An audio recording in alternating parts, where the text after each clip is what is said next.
He came back for his money. He found his daughter instead. 8 years. One missing trader. One coastal town. And behind the counter of a small bakery, the woman Lucian Vescari never stopped bleeding for. Before he can speak, a little girl runs out of the kitchen, laughing, covered in flour, with his eyes. His exact eyes. Lucian has spent a decade ruling through fear, building an empire on blood and silence. He never knew he was also building a family he wasn't allowed to meet. What happens next will cost him everything, and force him to choose between the throne he bled for and the daughter he never knew existed. If this story hits you, smash that like button and drop a comment with the city you're watching from. I want to see how far this story travels. Now let's begin. The drive into Calvert's Reach took 40 minutes longer than it should have. Lucian Vescari didn't mind. He sat in the back of the black SUV with his left hand flat against his thigh and his eyes on the window, watching the landscape shift from flat highway gray to something softer. Salt grass and low dunes and that particular pale light that only existed near the ocean. The kind of light that made everything look slightly washed out, slightly unreal. He hadn't been this far north of the city in years. He'd forgotten what quiet looked like. Marcus was driving. He didn't speak because he knew better. In the passenger seat, Ren had his laptop open and his earpiece in, running the kind of background checks that could get a man 20 years in federal prison just for ordering them. In the vehicle behind them, a second SUV, dark gray, 4 men, were the only other people Lucian trusted enough to bring on something this sensitive. 6 men total. Quiet. Capable. He hadn't told anyone else where he was going or why. The town appeared around a gentle curve, a cluster of pale buildings along a rocky harbor, a fishing pier, a church with a weather vane shaped like a cod, a hardware store, a barber, a place called the Anchor that looked like it had been serving the same beer to the same fishermen since 1974. Calvert's Reach was the kind of town people moved to when they were done with everything else, when they wanted to disappear, which was exactly why Thomas Greer had chosen it. Thomas Greer, formerly the Vescari organization's head of financial accounts, had vanished 14 months ago with $4.7 million in laundered funds and 3 encrypted hard drives containing information that could, in the wrong hands, dismantle everything Lucian had spent 15 years constructing. He'd covered his tracks with the kind of patience that suggested he'd been planning it for a long time. New identity, new face, surgery, Lucian's people suspected. New life somewhere nobody would think to look, except Lucian always looked. That was the thing about him that everyone eventually understood. He didn't stop. He didn't let things go. He didn't forgive, and he didn't forget, and he didn't allow the particular cancer of unpunished betrayal to spread through his organization unchecked. You made an example, or you made yourself the example. That was the only mathematics that kept an empire standing. Thomas Greer was going to be an example. Ren had picked up the trail through a post office box registered to a name that shared 3 letters with Greer's mother's maiden name, the kind of lazy sentimentality that undid careful men. The box was registered to this town, the financial pattern, small withdrawals from 3 different banks in 3 surrounding counties, suggested someone living within a 20-mile radius, spending carefully, keeping their head down. It wasn't confirmed. It was close enough. Anything? Lucian asked. Nothing new, Ren said. Still tracking the bank pattern? Last withdrawal was 11 days ago, ATM on Marsh Street. That's 2 blocks north of the harbor. Lucian nodded once. Marcus pulled into the main commercial strip, moving slowly. The town was just waking up. It was barely past 7 in the morning, the sky still pale and cold-looking, the harbor water flat and silver. A delivery truck was parked outside the hardware store. An old man in a rain jacket was walking a dog that looked older than he did. A teenage boy on a bicycle was throwing newspapers with the mechanical indifference of someone deeply miserable about being awake this early. Normal. Quiet. Sleepy. Then Lucian smelled it. It came through the cracked window before he consciously noticed. Warm and yeasty. Something dark and sweet underneath. Something with cardamom. Fresh bread. Real bread. The kind made by someone who knew what they were doing. His chest did something unexpected. A small, involuntary tightening, and he turned his head. The bakery was a narrow shop wedged between a bookstore and what looked like a real estate office. Hand-painted sign above the door. Ellington's. The window was warm with light, slightly fogged at the corners. Through it, he could see a display of bread loaves and small pastries arranged on what looked like a salvaged wooden shelf. A chalkboard menu was propped against the glass. The door was propped open despite the morning chill, which was why the smell was reaching him out here in the street. "Pull over," Lucian said. "Sir?" "Pull over." Marcus pulled to the curb. Lucian sat for a moment, not entirely sure why. There was no logical reason to stop here. He wasn't hungry. He didn't need information from a bakery. He was 2 blocks from the ATM Thomas Greer had used 11 days ago, and he had work to do. He opened the door and got out. The cold hit him. That specific coastal cold, damp and edged, that got into your collar no matter how good your coat was. He stood on the sidewalk for a moment, looking at the bakery's lit window. Behind him, he could hear Marcus cutting the engine, the quiet shift of the men in the second vehicle going alert. Lucian walked to the bakery door and stopped. Through the gap, he could see the interior. 6 small tables, mismatched chairs, a long counter with a glass case. The walls were painted the kind of off-white that happened when you started with white, and then just lived in a place for a while. A single string of bare Edison bulbs ran along the ceiling. It smelled extraordinary, warm and dark and sweet, and something else underneath, something that activated some old, half-dead part of his brain that he'd sealed off years ago. He was about to step inside when he heard the laugh. It came from somewhere behind the counter, through a swinging door that led to what was presumably the kitchen. A child's laugh, pure and completely unself-conscious, the kind of sound that only happened when someone thought no one was listening. Then the door swung open, and she came through it at a run, a small girl, maybe 7 or 8, with flour on both cheeks and a streak of it in her dark hair, and a look on her face like she'd just gotten away with something spectacular. She stopped when she saw him standing in the doorway. She tilted her head. He looked at her. The laugh faded, but the light behind it didn't.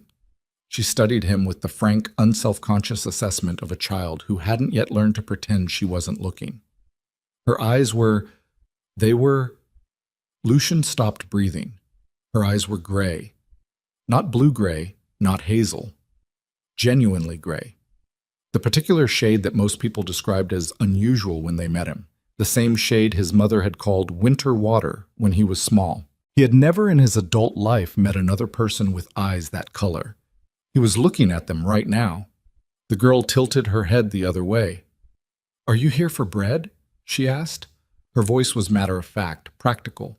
Like asking was a courtesy, but the answer was fairly obvious since that was what the sign said. Lucian could not speak. The swinging door moved again. A woman came through it carrying a tray of small pastries, her eyes down, already talking. "Ivy, I told you not to run when you're carrying..." She looked up. The tray didn't fall. Her grip tightened on it instead, knuckles going white, and she went completely still. The color drained from her face in the space of half a breath. She stared at him the way people stared at something they had spent years convincing themselves they would never see. Lucian had not seen Mara Ellington in 8 years, 4 months, and some number of days he had stopped counting because counting had been making him worse. She was thinner than he remembered. Her hair was different, shorter, pulled back practically instead of the loose way she'd always worn it. There were lines at the corners of her eyes that hadn't been there before. Her hands, where they gripped the tray, were the hands of someone who worked with them every day. She was the most familiar thing he had seen in 8 years. "Lucien," she said. Just his name. The way someone says a word they've been afraid of for a long time. Flat, quiet, like diffusing it. "Mama," the little girl said. "Do you know him?" Mara didn't answer. She set the tray down on the counter with careful, deliberate precision, like she was making very sure she didn't drop it. She kept her eyes on Lucian. "Ivy," she said, "go to the back." "But now, baby, please." The girl, Ivy, looked between them with the particular alertness of a child who understood that something significant was happening, even if she didn't know what. She retreated through the swinging door without further argument. The door whispered shut behind her. The bakery was silent, except for something in the kitchen that was still baking, the low hum of heat. Lucian stepped inside and let the door fall closed behind him. He didn't speak right away. He was still doing the mathematics, the cold, brutal kind he did automatically with any information. Timeline, age, circumstance, and the mathematics were arriving at an answer he hadn't been prepared for, an answer that felt like something structural giving way inside his chest. "How old?" he said. Mara's jaw tightened. "How old is she?" "Lucien. How old?" She held his gaze. She'd always been able to do that, which was one of the things about her that had gotten under his skin in the first place. Most people found reasons to look away from him. Mara Ellington had always looked directly at him like she was daring him to be exactly what everyone said he was. 8, she said. "She'll be 8 in March." The number landed. He did the math he already knew the result of. He felt it somewhere that wasn't a specific part of his body. A shift, a reorientation, like the coordinates of something important had just changed. 8 years, he said. "Yes." "You didn't tell me." She made a sound that wasn't quite a laugh. It was shorter than that, and harder. "No, I didn't." He looked at her for a long moment. There were things rising in him that he hadn't felt in years, things he'd locked down and waited and sunk deep enough that he'd mostly stopped noticing them. Rage was one of them. Grief was under the rage. Under the grief was something else, something he didn't have a clean name for, that had to do with the 8 years he'd spent in an empty apartment above his office, sleeping 4 hours at a time, building an empire with both hands because he hadn't known what else to do with them. "I want an explanation," he said. His voice was very controlled. He'd learned control at significant cost, and he maintained it the way you maintained expensive equipment, with attention, with purpose, with constant small adjustments. "You're not going to get one," Mara said. "Not here, not like this." She glanced toward the kitchen door, the small, involuntary look of a parent tracking where their child is. "You need to leave." "I'm not leaving." "Lucian, I am not leaving." Quiet. Absolute. The tone that his captains had learned meant a conversation was over. "I've been in this town for 6 minutes, and I've just found out that I have a daughter I didn't know existed. I will not be leaving." Something moved behind her eyes. Fear was in there somewhere, but it wasn't the dominant thing. The dominant thing looked more like exhaustion. The exhaustion of someone who had been braced for impact for a very long time and had just heard the sound of it finally arriving. "I have a business to open," she said. "Then open it." He moved to one of the small tables, the one farthest from the door, farthest from the window, the one with a clear sight line to both exits because he couldn't stop doing that even here, even now, and sat down. "I'll wait." She stared at him. "I've waited 8 years, he said. "I can wait a few more hours." The morning business was light. That was the word Mara used in her head. Light, because calling it torture seemed overwrought even under the circumstances. 3 regulars came in between 7 and 8:30, an older couple who shared a table by the window and split an almond croissant, a woman in nursing scrubs who bought a whole loaf of sourdough without making eye contact with anyone, and a teenage boy who ordered a coffee and a cinnamon roll and spent 20 minutes on his phone. None of them seemed to notice the immaculately dressed man sitting at the back table with his hands folded and his eyes on everything. Mara noticed. She noticed with every cell in her body, the way you noticed a weather system moving in. Ivy came back out at 8, once the initial rush, such as it was, had settled. She'd wiped the flour off her face, but missed a patch near her left ear. She carried her backpack because school started at 8:45, and the stop was 2 blocks north. She looked at Lucian immediately. Children were like that. They filed and cataloged, returned to incomplete items. "Are you still here?" she asked. Not rudely, observationally. "I am," Lucian said. Ivy considered this. She sat down at her usual table, the one near the counter where she ate breakfast before school, and unpacked her backpack with the systematic efficiency of someone who'd been doing this alone since she was old enough to manage it. Mara watched her pull out a worksheet that was due today, scan it, and make 2 corrections with a pencil before putting it away. "What's your name?" Ivy asked, not looking up from her bag. Lucian glanced at Mara. She was watching him from behind the counter with an expression she hadn't let her face make since she'd turned 17 and learned how to hide things. Wide open, raw, terrified. "Lucian," he said. "That's an unusual name." "I know. My teacher has an unusual name too, Mr. Fenwick." She considered. "His is worse." Something happened to Lucian's face. It was very small and very brief, and Mara almost missed it. A softening, a reflexive pull at the corner of his mouth that disappeared before it became anything. She had not seen that expression on his face since before everything ended. "Ivy." Mara set a plate in front of her, half a blueberry muffin, sliced apple, the glass of orange juice that was non-negotiable. "Finish your breakfast. Bus in 15. "I know, Mama." The morning moved. Mara served coffee to 2 more customers, rotated the pastry display, started a new batch of rolls. She kept Lucian in her peripheral vision the entire time. He sat at the back table and did not use his phone, and did not order anything, and did not move except to shift his position once, slightly, when the light changed. He watched Ivy eat her breakfast with an attention so focused it was almost painful to witness, like someone memorizing something. When Mara walked Ivy to the door at 8:38, Ivy looked back once. "Bye, Lucian," she said. He said, "Goodbye, Ivy." And his voice when he said her name had something in it that Mara felt in her teeth. She closed the door and stood with her back to it for a moment. "I need 10 minutes," she said without turning around. "Take 20, Lucian said. "I'm not going anywhere." "But..."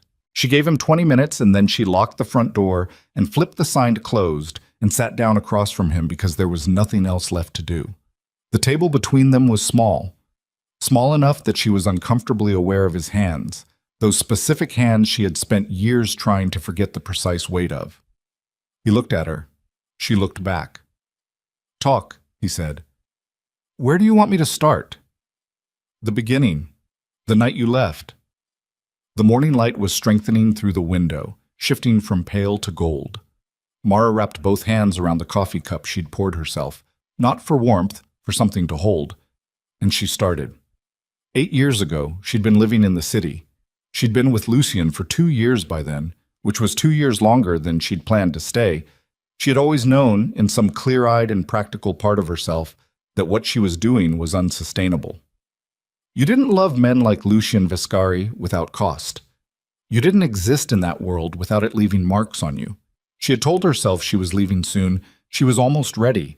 She just needed another month and then another one after that.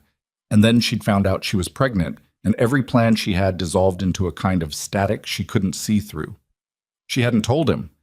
She'd been working up to it, cycling through variations of the conversation, trying to find the version that didn't feel like lighting something on fire.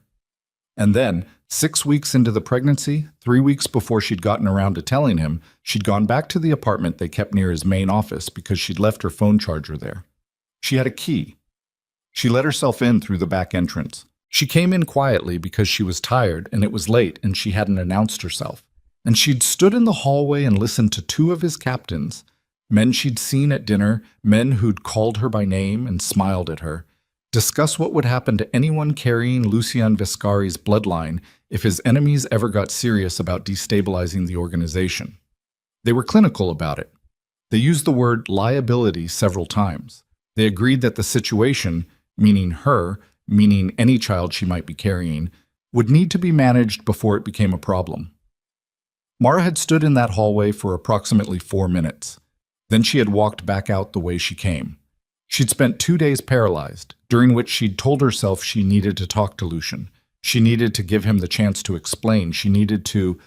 And then she'd gotten a call from a friend who worked at a hospital on the east side, telling her that a woman matching her description had been brought in with a gunshot wound and no ID. The woman had survived. She didn't know who had ordered it or why, but Mara had known. With the specific certainty of someone who had just heard a conversation about liabilities, she had known. She'd been gone by the end of the week. When she finished, the coffee cup had gone cold. Lucian had not moved or spoken during the entire account. He sat perfectly still, with the quality of stillness that she associated with him when he was doing the dangerous internal processing, filing, cataloging, revising, restructuring. "The woman at the hospital," he said. I assumed she was me. A warning or a mistake. I didn't wait to find out which. She wasn't you. His voice was flat. Her name was Carla Mendez. She worked in the financial division. She'd been skimming from secondary accounts for 8 months. That shooting had nothing to do with you. Mara stared at him. The conversation you overheard. He stopped, pressed 2 fingers to his mouth, looked away from her for the first time in this conversation, at the wall, at the faded print of some coastal scene that someone had hung slightly crooked. Which captains? I didn't see them. I only heard voices. She paused. One had an accent. From the south, not deep south, mid-south. The other one had a voice like, she searched for it, like someone who'd been trained to speak differently than he was born. Careful vowels. Something shifted in his expression, quick and dark, gone before she could read it clearly. You're telling me, he said slowly, that you left because you thought I had ordered your death. I left because I was carrying your child, and I had just listened to 2 men in your organization discuss eliminating that liability, and because a woman who looked like me had just been shot. I didn't have time to investigate every variable. Her voice stayed even. She'd had 8 years to find it, this specific evenness. I was protecting Ivy. She didn't have a name yet. I'd been calling her Ivy in my head for 3 weeks. She met his eyes. She was already mine. I chose her. The silence stretched. Outside, a gull screamed past the window. Somewhere in the harbor, a boat engine turned over. Lucian looked down at his hands, those specific hands, flat on the small table between them, for a long moment. You should have told me, he said. Maybe. There's no maybe. You should have told me. I was 26 years old and I had just heard the men you trusted discussing my child like she was a problem to be solved. Her voice tightened slightly, just at the edges. I made the best decision I could with what I had. I would make the same one again. He looked up, his eyes, gray, the same impossible gray she saw every time she looked at her daughter. Were doing that thing they did when he was working through something that cost him. She'd learned to read his face a long time ago, longer ago than was probably good for her. She calls you Mama, he said. Yes?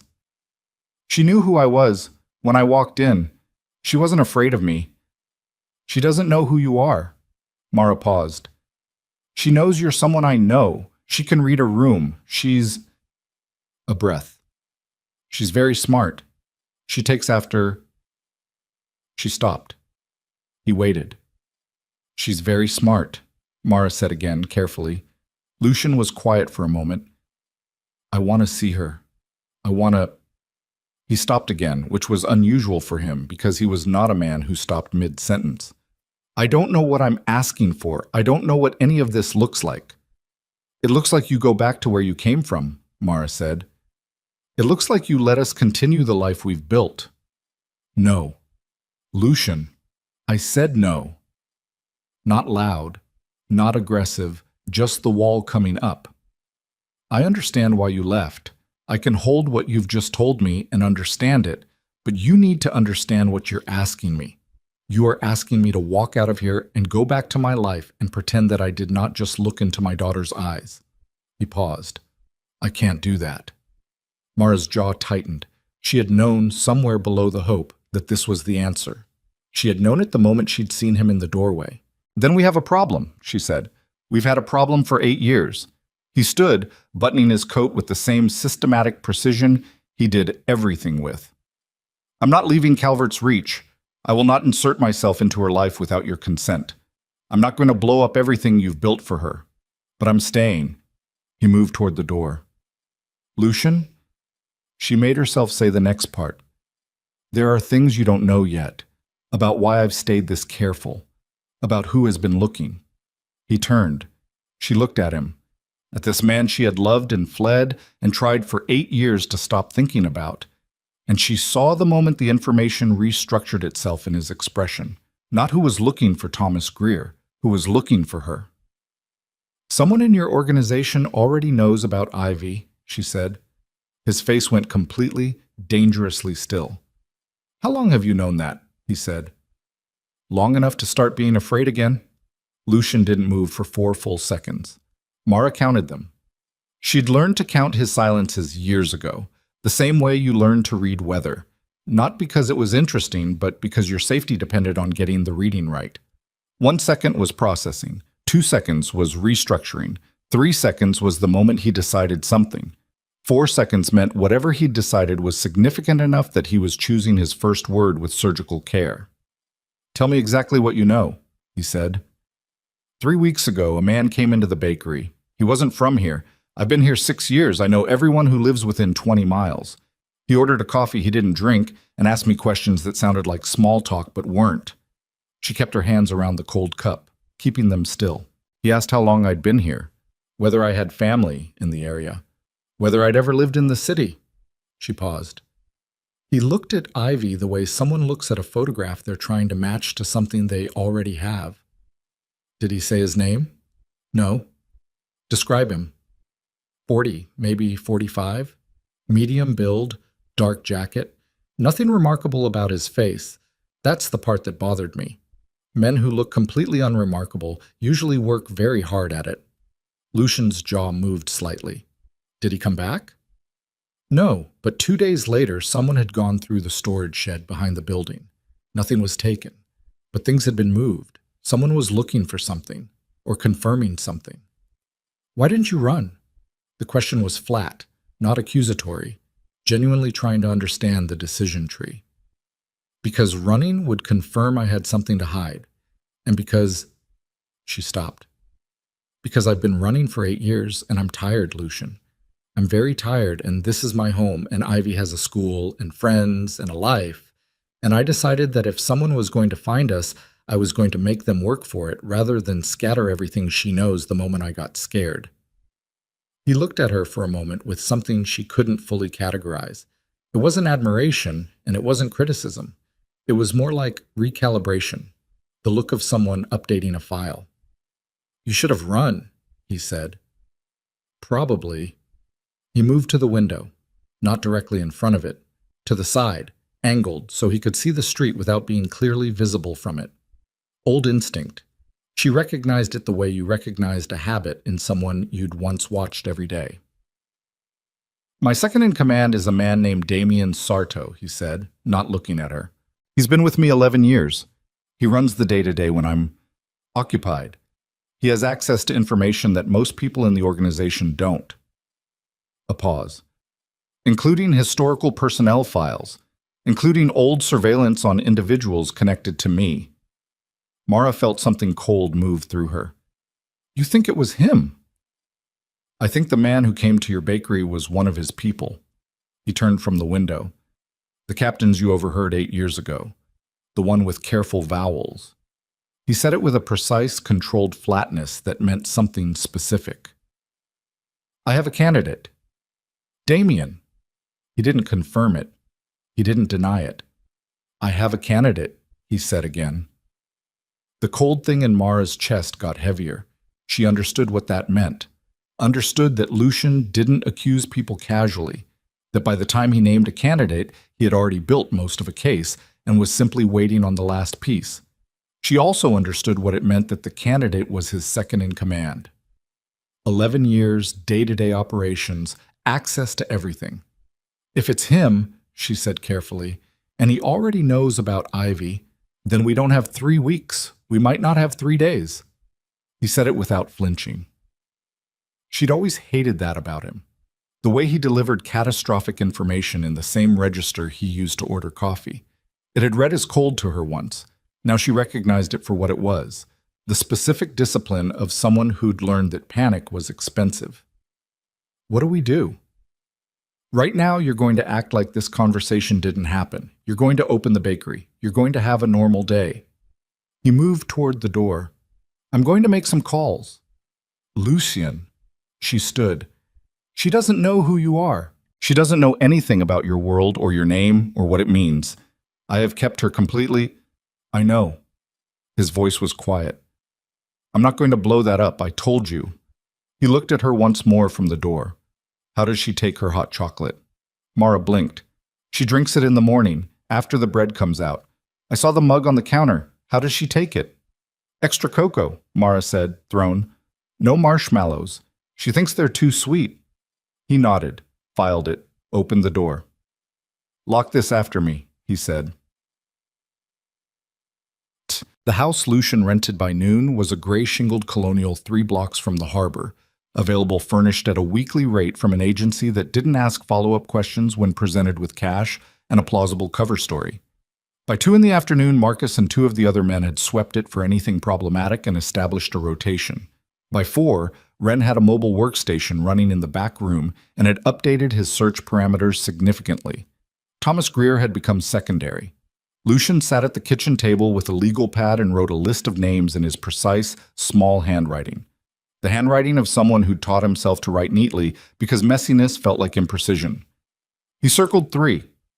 He drew a line through 1. He put a question mark beside another. Then he sat back and looked at the ceiling for a while. His phone had registered 11 missed calls from Damien since this morning. He hadn't returned any of them. He'd sent a single text. Out of range. Back end of week. Hold everything non-critical. The non-response would read as normal. Lucian went dark sometimes, always had. It was part of how he operated. But Damien was smart.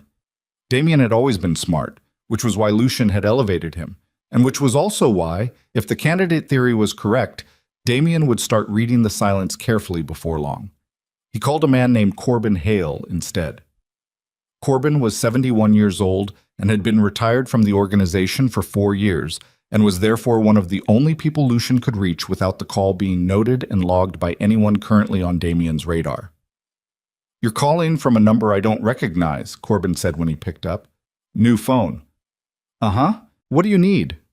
11 years ago, when Sarto came on. "Who vouched for him?" A pause. Corbin was the kind of man who didn't ask why you wanted to know things. He just either had the information or he didn't. "Ferrante brought him in. You remember Ferrante?" "Ferrante's dead."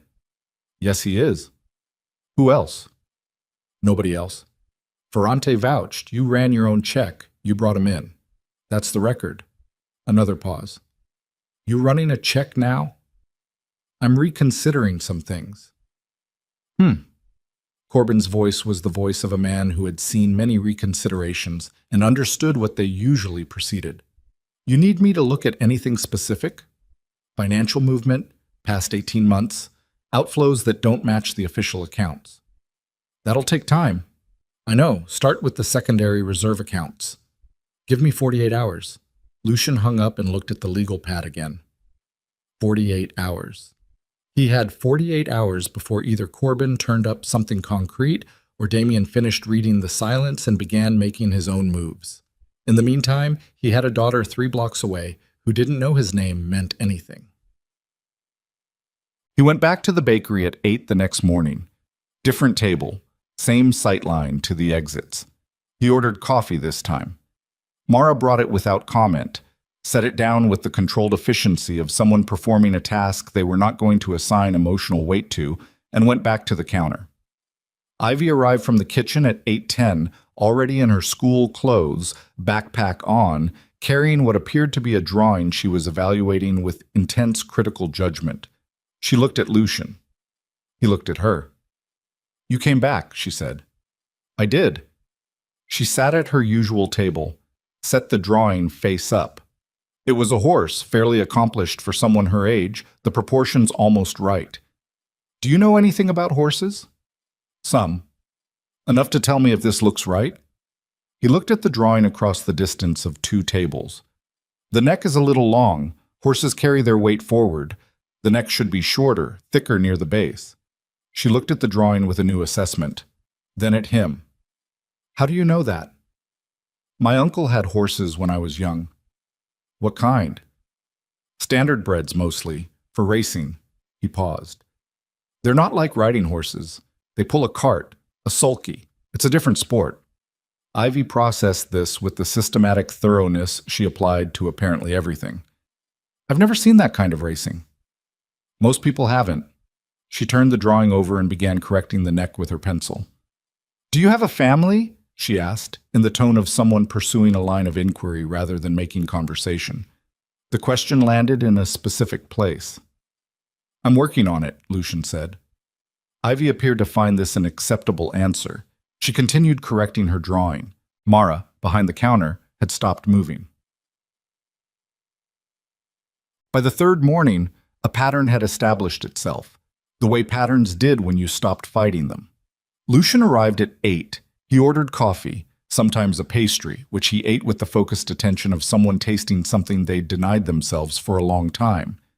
He sat at his table and didn't bother anyone. He was quiet in a way that was different from threatening quiet. It was the quiet of a man learning a new language and not yet ready to speak it out loud. Ivy talked to him every morning.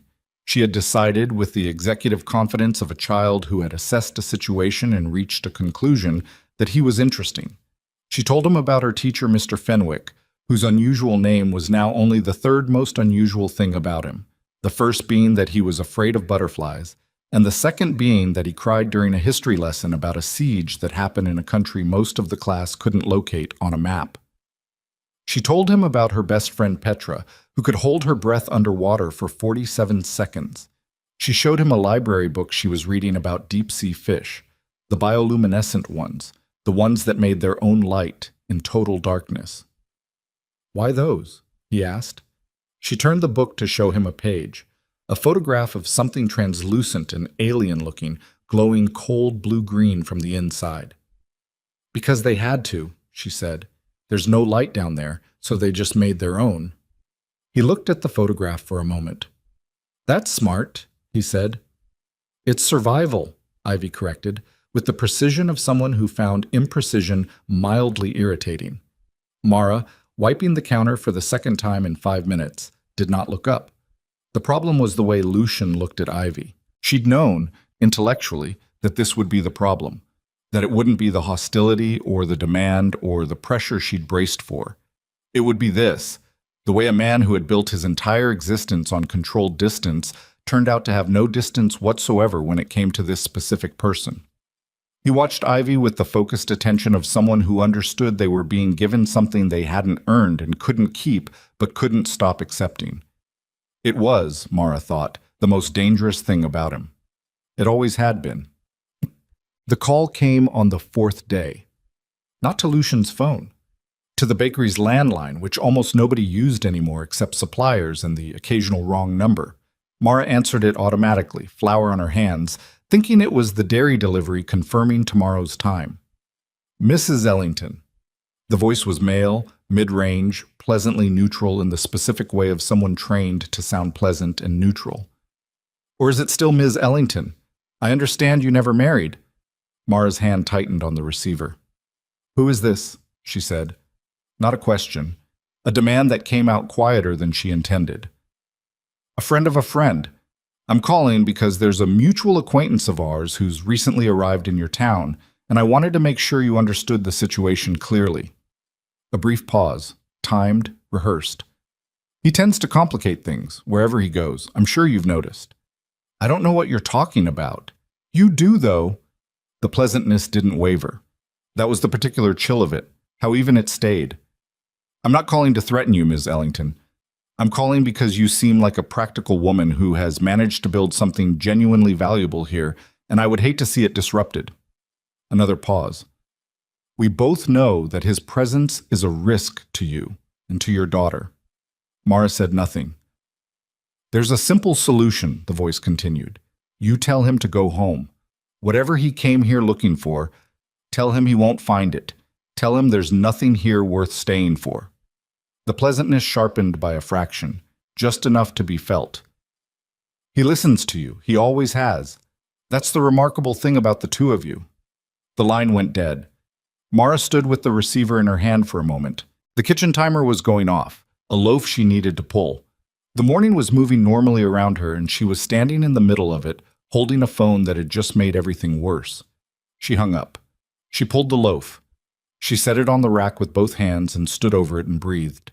Then she untied her apron, told the part-time girl who came in 3 days a week to watch the counter, and walked out the back door. So, Lucian's rented house had a man she didn't recognize sitting in a car across the street, which she had learned meant she was cleared to approach. She'd learned this on day 2, when Marcus had explained the system with the economical brevity of someone who assumed she was intelligent enough to absorb information quickly and was right. She knocked. Marcus opened the door. Lucian was in the back room with Ren, both of them looking at something on the laptop screen, and he turned when he heard her come in with the particular alertness she'd never seen him lose, the full-body awareness of something shifting in the environment. He took one look at her face. "Who called?" he said. She told him everything, word for word, as close as she could reconstruct it. She'd always had a good verbal memory, which turned out to be useful in ways she hadn't predicted. He listened without interrupting, standing very still with his arms at his sides, which was how she knew he was most focused. When she finished, he turned to Ren. "The bakery landline," he said. "Trace it." "Already on it," Ren said, which meant he'd been listening. Lucian turned back to Mara. "The voice. Midwest flat or coastal?" "Neither. Train neutral. But there was something underneath, she thought about it. Something that went up at the ends of sentences slightly. Not a question inflection, more like emphasis pattern. "Southern," Lucian said. She looked at him. "Not deep south, mid-south." He said it almost to himself, and his face did the thing it had done when she'd described the voice in the hallway 8 years ago. The quick, dark shift. He used the landline because he knew we'd be monitoring cell traffic. He was careful, but not careful enough to scrub the accent completely. His jaw tightened. "He's in the area." "Damien? Or someone reporting to him who's close enough to make the call with personal knowledge of your routine?" He moved to the window, the same angled position, side of the frame. "Ren. Trace is coming back to a burner," Ren said. "Local cell tower, though, half-mile radius of the harbor." Half a mile. Mara thought about that. Thought about Ivy at school 2 blocks from the harbor. Ivy who walked the route alone because she was 8 and capable, and because this had always been a safe town. "I need to get Ivy," she said. "She's fine. I have a man outside the school. He's been there since day 1. Lucian said it flat, matter-of-fact, and then seemed to register the way she looked at him. "I wasn't going to not do that. You put surveillance on my daughter's school without telling me." "I put protection on my daughter's school," he said, and the correction was quiet but absolute. "Without telling you." "Yes. Because you would have argued about it, and I didn't have time for the argument." He held her look. "Was I wrong to do it?" She wanted to say yes. She wanted to say yes because she'd spent 8 years making every decision about Ivy's safety herself, every single one, with no one else's hand in it. And the sudden presence of someone else making those calls without consulting her felt like something being taken from her. She wanted to say yes. She said, "No." He nodded once. No satisfaction in it. Just filed. "Here's what's happening," he said. "Damien's in position faster than I expected, which means he's been planning this longer than I thought. The call to the bakery was a test. He wanted to see if you'd pass me the message. If you'd come running to me, that tells him the dynamic. If you didn't, that tells him something else." He paused. "You came to me." "Because Ivy is at risk." "I know, but he'll read it as—" He stopped. Reconsidered. "It doesn't matter how he reads it. It matters what we do now." He looked at Ren. "Get Corbin on the line. I need whatever he has so far, partial or not." "Lucian," Mara said. He turned. "What does Damien want? Actually want? Not the money, not the... What is this about for him?" The question sat between them. Lucian took a breath through his nose, slow, controlled. "He wants the organization," he said. "He's wanted it for years. He's been patient about it, building loyalty with the captains, repositioning resources, establishing redundancies. He's been building a case that I've become distracted." A pause. "Sentimental. Because of us. He didn't know about you until recently, but he knew something had changed. That I was..." He stopped again with that mid-sentence quality that wasn't like him. "That I'd been off for a long time. Less focused, less present." He looked at her with something that cost him to show. "I've been off for 8 years, Mara. Since the night you left." He noticed before I admitted it to myself. The room was quiet except for Ren's keys. "He found out about Ivy," Lucian continued, "and it gave him everything he needed. A child is the cleanest leverage in the world. Threaten her, and I either collapse trying to protect her or I make decisions out of emotion instead of strategy, and either way he wins. He paused. What he didn't calculate is that I was already planning to burn the whole thing down. Mara stared at him. What? Not today, not this week, but... His voice was careful, precise. The life I've been living for 8 years stopped being something I wanted a long time ago. I built it because building things is what I do when I have nothing else to hold on to, but I don't want to hand it to my daughter someday. I don't want her to know what it is, then walk away from it. It's not that simple. You don't leave this the way you leave a regular job, Mara. There are people, obligations, information. Damien is forcing the timeline, she said. Yes. So what do you do? The question hung there. Corbin's voice came over the laptop speaker before Lucian could answer, a little crackly, the voice of a careful old man who had just spent 2 days looking at financial records that were never meant to be seen. I've got 18 months of secondary account movement, Corbin said. The outflows are real, systematic, small enough to stay under the review threshold, large enough to add up to something significant. A pause. He's been building a separate reserve, not enough to run the organization, but enough to fund a transition, and enough to hire the kind of people you hire when you're planning to remove an obstacle. Lucian said, How much?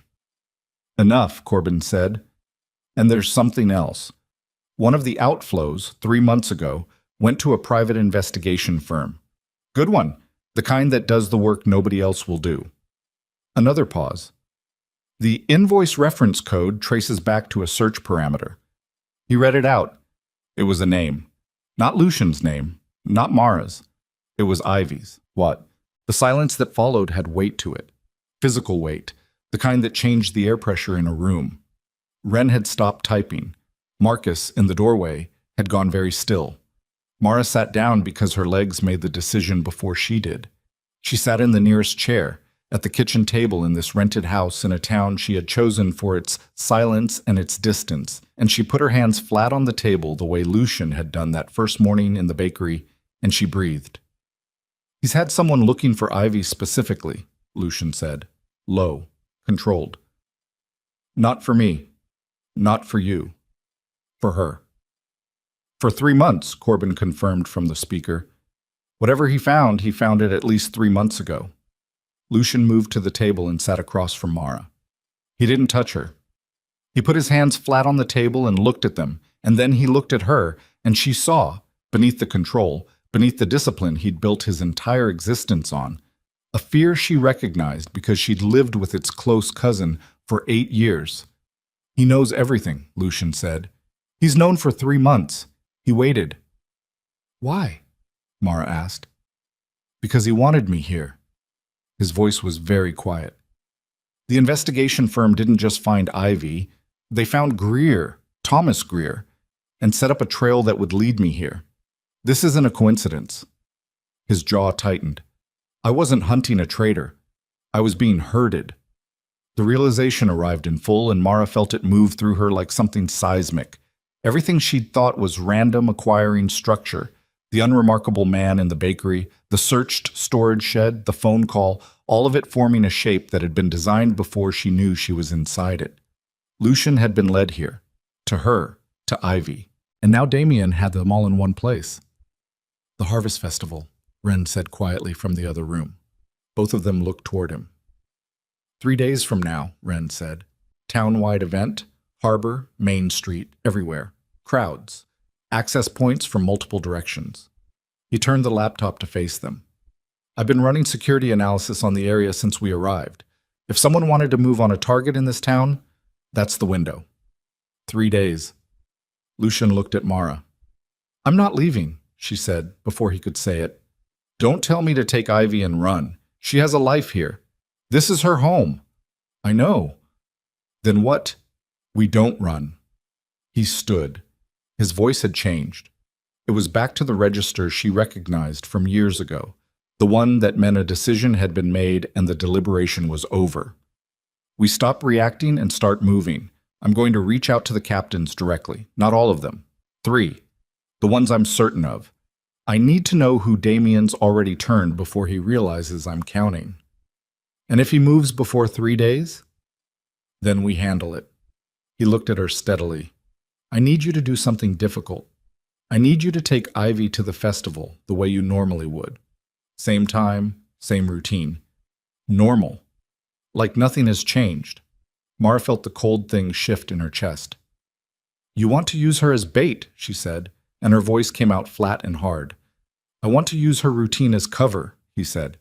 There's a difference. She will be surrounded by protection she can't see and will never know is there. She will be safer in that crowd than she is anywhere else. His eyes held hers. I will not let anything happen to her. I need you to understand that. You can't promise that. No, I can't. He didn't flinch from it, but I can tell you that the alternative, so running, hiding, scattering everything she knows, gives Damien exactly what he wants and leaves us reactive for as long as he chooses to run this. The only way through is forward. Mara looked at him for a long time.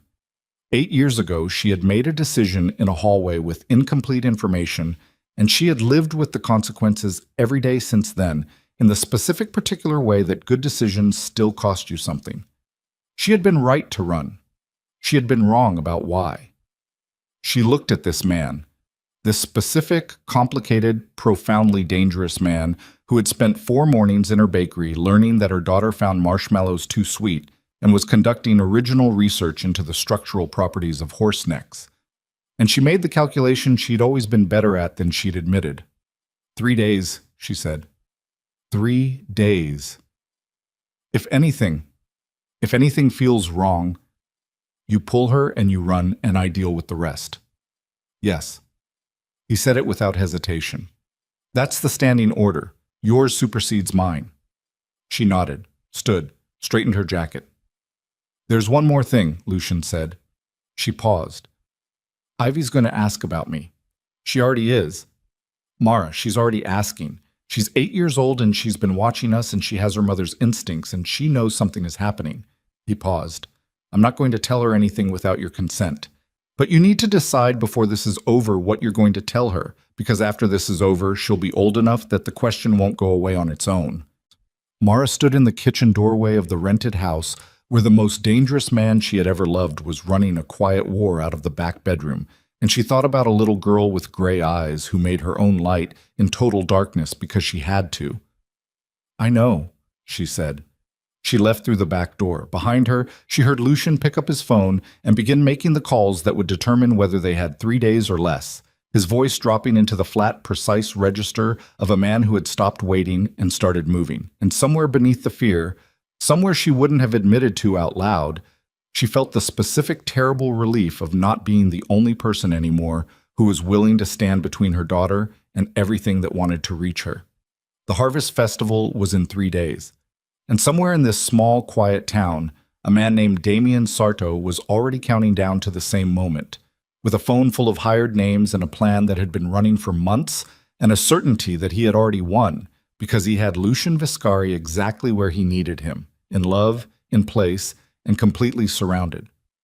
The 2 days before the festival were the quietest Lucian had spent in years, which meant they were the most dangerous. Quiet had always been the tell.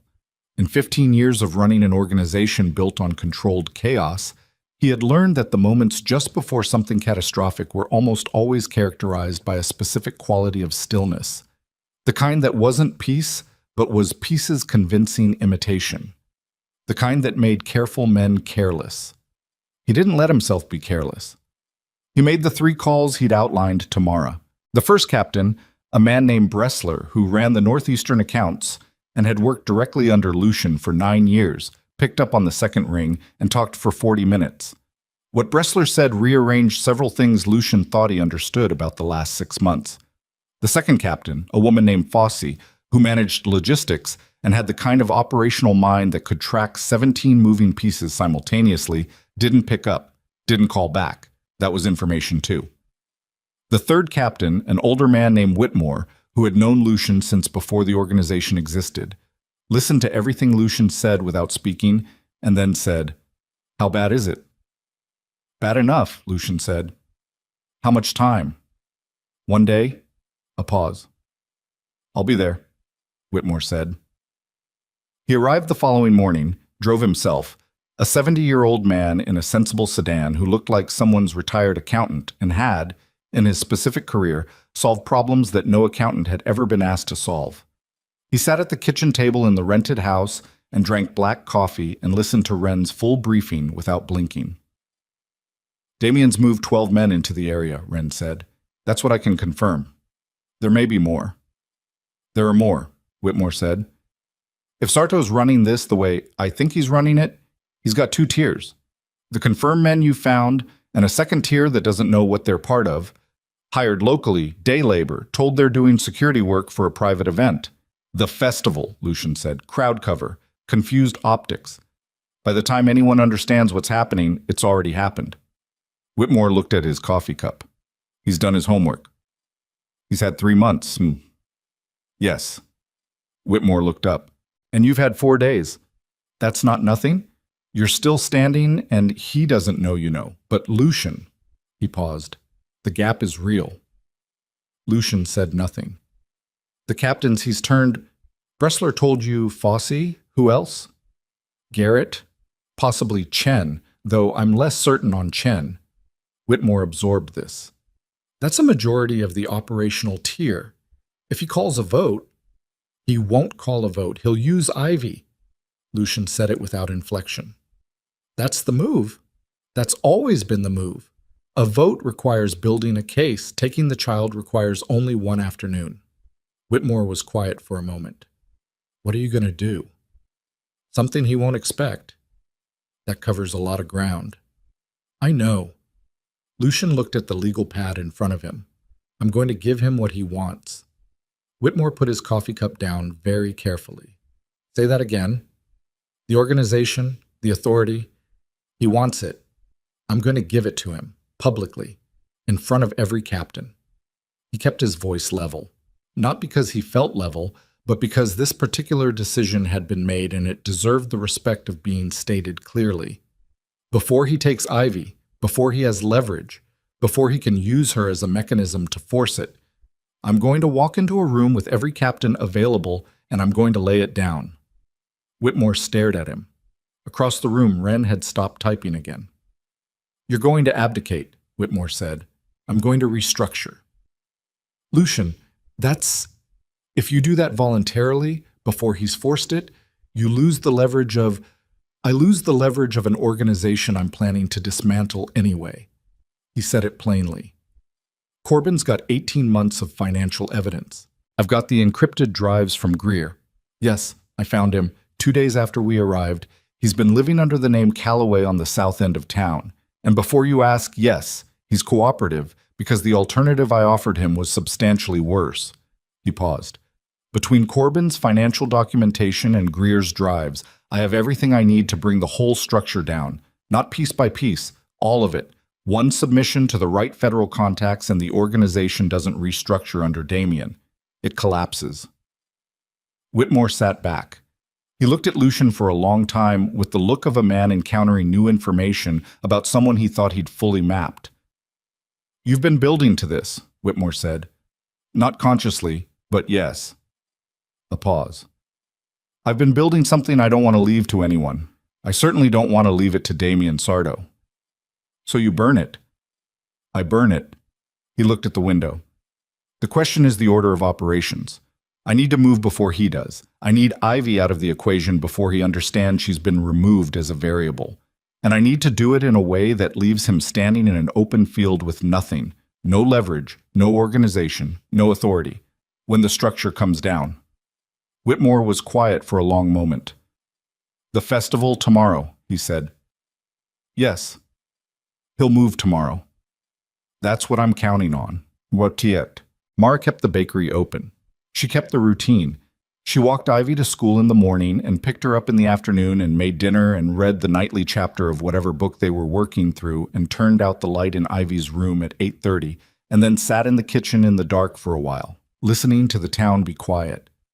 Ivy had asked on the second night, "Is Lucian going to come for breakfast tomorrow?" "I don't know," Mara said. "I think he will." She said it with the serene certainty of someone whose predictions generally turned out to be accurate. "He came 3 times already." Mama. Ivy, already in her pajamas, was looking at her from the kitchen doorway with gray eyes that had always seen more than Mara was prepared for. Is he someone important? Mara looked at her daughter. 8 years of mornings. 8 years of library books and school runs and flour on cheeks, and the particular bedrock solid certainty that the most important thing she had ever done in her life was the choice she'd made in a week of pure terror to take this specific person somewhere safe and build something around her. Yes, she said. He's someone important. Ivy nodded, filed it, and went to bed. Mara sat in the dark kitchen for another hour and then called Lucian's number. He picked up immediately. She's asking about you, Mara said. I know. A pause. After tomorrow. We'll figure out what to say after tomorrow. You keep saying after tomorrow like you're certain there is one. There is. His voice was quiet but not uncertain. Get some sleep. You too. He didn't respond to that. She suspected he wouldn't sleep at all, which turned out to be correct. The morning of the festival arrived gray and cool, a low marine layer sitting on the harbor, the kind of morning that would burn clear by noon and turn into the specific high blue October day that made coastal New England feel like a promise. By 8 o'clock, the main street was already in motion. Vendors setting up, children arriving early with parents in tow. The Lions Club assembling what appeared to be a chili competition tent with the grim determination of people who'd been doing this for 30 years and were not going to let anything stop them now.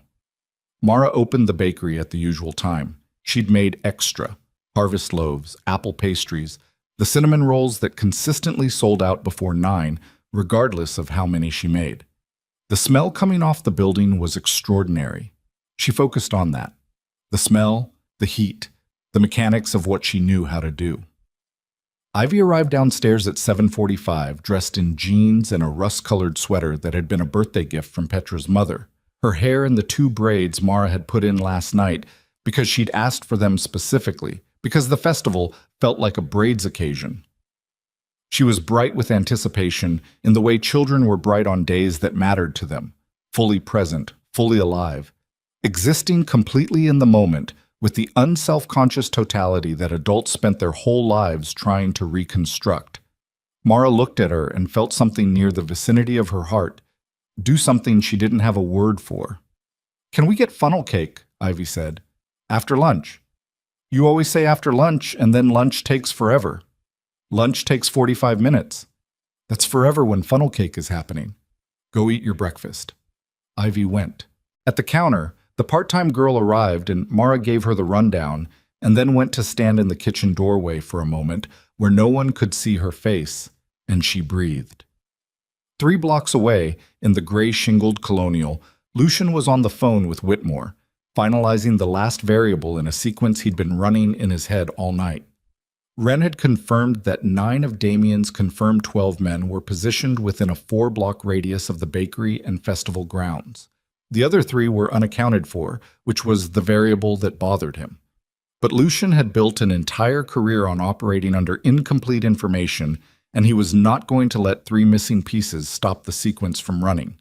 He'd sent Whitmore ahead 2 hours ago with a message to the 4 captains who'd been identified as still loyal: Bressler, Whitmore himself, a man named Curran, who ran the southern tier, and an older captain named Hollis, who nobody ever quite remembered until they needed to. The message was simple. Harbor Warehouse District, noon, come alone. Come quiet. To Damien, he sent a different message. I know you're in the area. We need to talk. Festival grounds, noon. Come to the bakery. He read it back once. Sent it. The message was a read on Damien's timeline. If Damien was planning to move during the festival, the invitation to the bakery was either going to accelerate his schedule or give him pause. Either response told Lucian something, and either response would come before noon. It came at 9:47. Not as a reply to the message, as a phone call from a number he didn't recognize, which he answered because unknown numbers had stopped being ignorable the moment Ivy became a factor. Lucian! Damien's voice. Clean, warm, the voice of a man who'd spent 11 years learning to sound like exactly what you needed him to sound like. It's good to hear your voice. Damien, He kept his own voice even. You're in Calvert's Reach.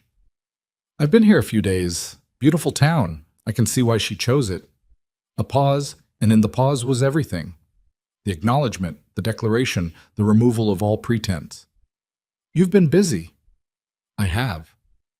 The message you sent, the warehouse district at noon. I'm not going to be there, Lucian. You know that. I know. But here's what I want you to know. The warmth in his voice didn't change, which was the specific horrible thing about Damien. He'd always been warm, even now. I don't want the child hurt. That's not what this is. That's not the kind of man I am. Then what kind of man are you? The kind who needs you to understand that what you've built is bigger than one little girl. That what we've both built, together, Lucian, 11 years together, cannot be handed over to federal prosecutors because you've decided to go soft on a fishing pier. His voice stayed warm and got harder simultaneously, a trick Lucian had once admired. Walk away. Not from the organization. Walk away from her. Go back. Take your seat. And the child lives her life in this town and never knows what her father's name means. Lucian said nothing. That's a good offer, Damien said. That's a genuinely good offer, and you know it. Where are you? Lucian said. A pause. Close. Damien? Noon, Damien said. I'll be in touch before noon. Make the right decision. The warmth increased by a degree, the final degree that made it frightening. For her sake. The call ended. Lucian put the phone on the table. He sat with his hands flat on the surface and breathed through his nose for 5 seconds. He picked the phone back up and called Marcus. Festival grounds, he said. Now. I want eyes on the bakery and I want them close. At 10:15, Ivy walked out of the bakery with her mother and into the Harvest Festival. The main street had transformed overnight. Booths and banners, a stage at the harbor end where a local band was setting up, the smell of fried everything layering over the salt air. Children moved in clusters. Adults moved in the slower, purposeful way of people who had planned which vendors they were hitting first. The chili tent was already operational, emitting a cumin and smoke fragrance that competed seriously with everything else. Ivy walked with her hands in her pockets and her head up, taking it in with the systematic appreciation of someone who had been looking forward to this for 2 weeks and was now conducting an organized assessment of where to begin. Petra! She spotted her friend across the street and immediately altered course. Stay where I can see you, Mara said. I know, Mama. She watched Ivy reach Petra and the two of them execute the specific greeting ritual of 8-year-old best friends. A sequence of hand movements that appeared to have been developed collaboratively and was impenetrable to outside analysis. Petra's mother, a pleasant woman named Diane, who brought sourdough to every school function, appeared beside Mara. She's been talking about this all week, Diane said. She's been talking about the funnel cake, Mara said. God, same. Let them have the morning together and we can do the funnel cake shame walk at noon. Mara smiled. It felt like wearing a costume. She kept Ivy in her eyeline. She kept her peripheral awareness on the crowd around her, the movement, the clusters, the particular quality of stillness she'd learned from years of living adjacent to a man who'd taught her, without meaning to, what dangerous attention looked like. She clocked 2 of Lucian's men within 50 feet, recognized them from the cars and the house. They were excellent. They looked entirely like festival-goers, and she only knew them because she knew to look. The morning moved. At 11:20, she bought Ivy an apple cider from a booth near the harbor and watched her drink it while explaining to Petra the structural differences between standardbred and thoroughbred racehorses, with specific reference to a conversation she'd had with someone whose uncle had owned standardbreds. Mara stood very still for a moment. Her phone buzzed. She looked at the screen. Lucian. One word. Now. She looked up. Across the crowd, through the layers of booths and moving bodies, she saw a man she didn't recognize moving with the specific quality of purpose that separated him from everyone else around him. Then another one. Then a third, from a different angle, all of them orienting toward the same point. Toward Ivy. Diane! Her voice came out steady. Take Ivy. What? Take Ivy and go to the chili tent and stay there. Don't leave until I come for you." She was already moving. "Please, now." Diane, to her credit, took one look at Mara's face and did exactly that. Mara heard Ivy's voice start a question behind her, and then Diane was moving them and Mara was moving the other direction, into the crowd, toward the closest of Lucian's men, who had already seen the approaching figures and had his hand at his jacket. Everything happened very fast. The first of Damien's men reached the spot where Ivy had been standing 30 seconds before, found it empty, and looked up. His eyes found Mara. She held his gaze for 1 second, long enough to understand that he was recalculating. Then someone grabbed her arm from behind. Not roughly, efficiently. The grip was controlled, professional. The grip of someone who'd been trained to move a person without causing a scene. She turned fast enough to see his face. Unremarkable, medium build, dark jacket. The man from the bakery, 3 weeks ago. The one who'd looked at Ivy like a photograph to be matched. "Don't make noise," he said quietly. "I just need you to come with me." "Let go of my arm," she said, matching his volume exactly. "Miss Ellington." "Let go." He didn't let go. He steered her smoothly toward the gap between two booths, and she went, because creating a scene in a crowd full of children was exactly the wrong move, and she needed 10 more seconds to understand the geometry of where Lucian's men were positioned. Then the geometry changed entirely. A shot. Not close, 100 yards at least from the direction of the warehouse end of the harbor, the sound absorbed and scattered by the crowd noise so that most of the people around her probably heard it as something else, a dropped board, a car backfire. But she knew the sound. She knew it the way you knew things you'd spent years wishing you didn't. The man holding her arm flinched, just slightly, just enough. She drove her elbow back into his solar plexus with everything she had. 8 years of kneading bread dough had given her arms that people consistently underestimated. And when his grip broke, she moved, fast, through the booth gap, out the other side, into the main thoroughfare, looking for Lucian's men, looking for... Her phone rang. Lucian. She answered it at a run. "I'm clear. Ivy's with Diane at the chili tent. I had 30 seconds warning. Listen to me." His voice was wrong. She'd known his voice for 10 years, and it had never sounded exactly like this. Controlled, precisely controlled, the control of someone who was covering something that would otherwise be catastrophic. "I need you to take Ivy and go to the gray house on Marsh Street, the one with the blue door. Whitmore will be there. Go now." "What happened? That shot. Marcus." A pause. The smallest pause, barely there. "Go to the gray house, Mara." She stopped in the middle of the festival crowd. Around her the morning moved, bright and unaware. Somewhere behind her a child was laughing. The band at the harbor end had started playing. "Lucian. He moved early." His voice stayed controlled. "He moved at 11. He wasn't waiting for noon." A breath carefully measured. "I had 1 man at the warehouse district. I sent 1 man ahead to secure the meeting point. Damien sent 4. Another pause. "Go to the gray house." She went.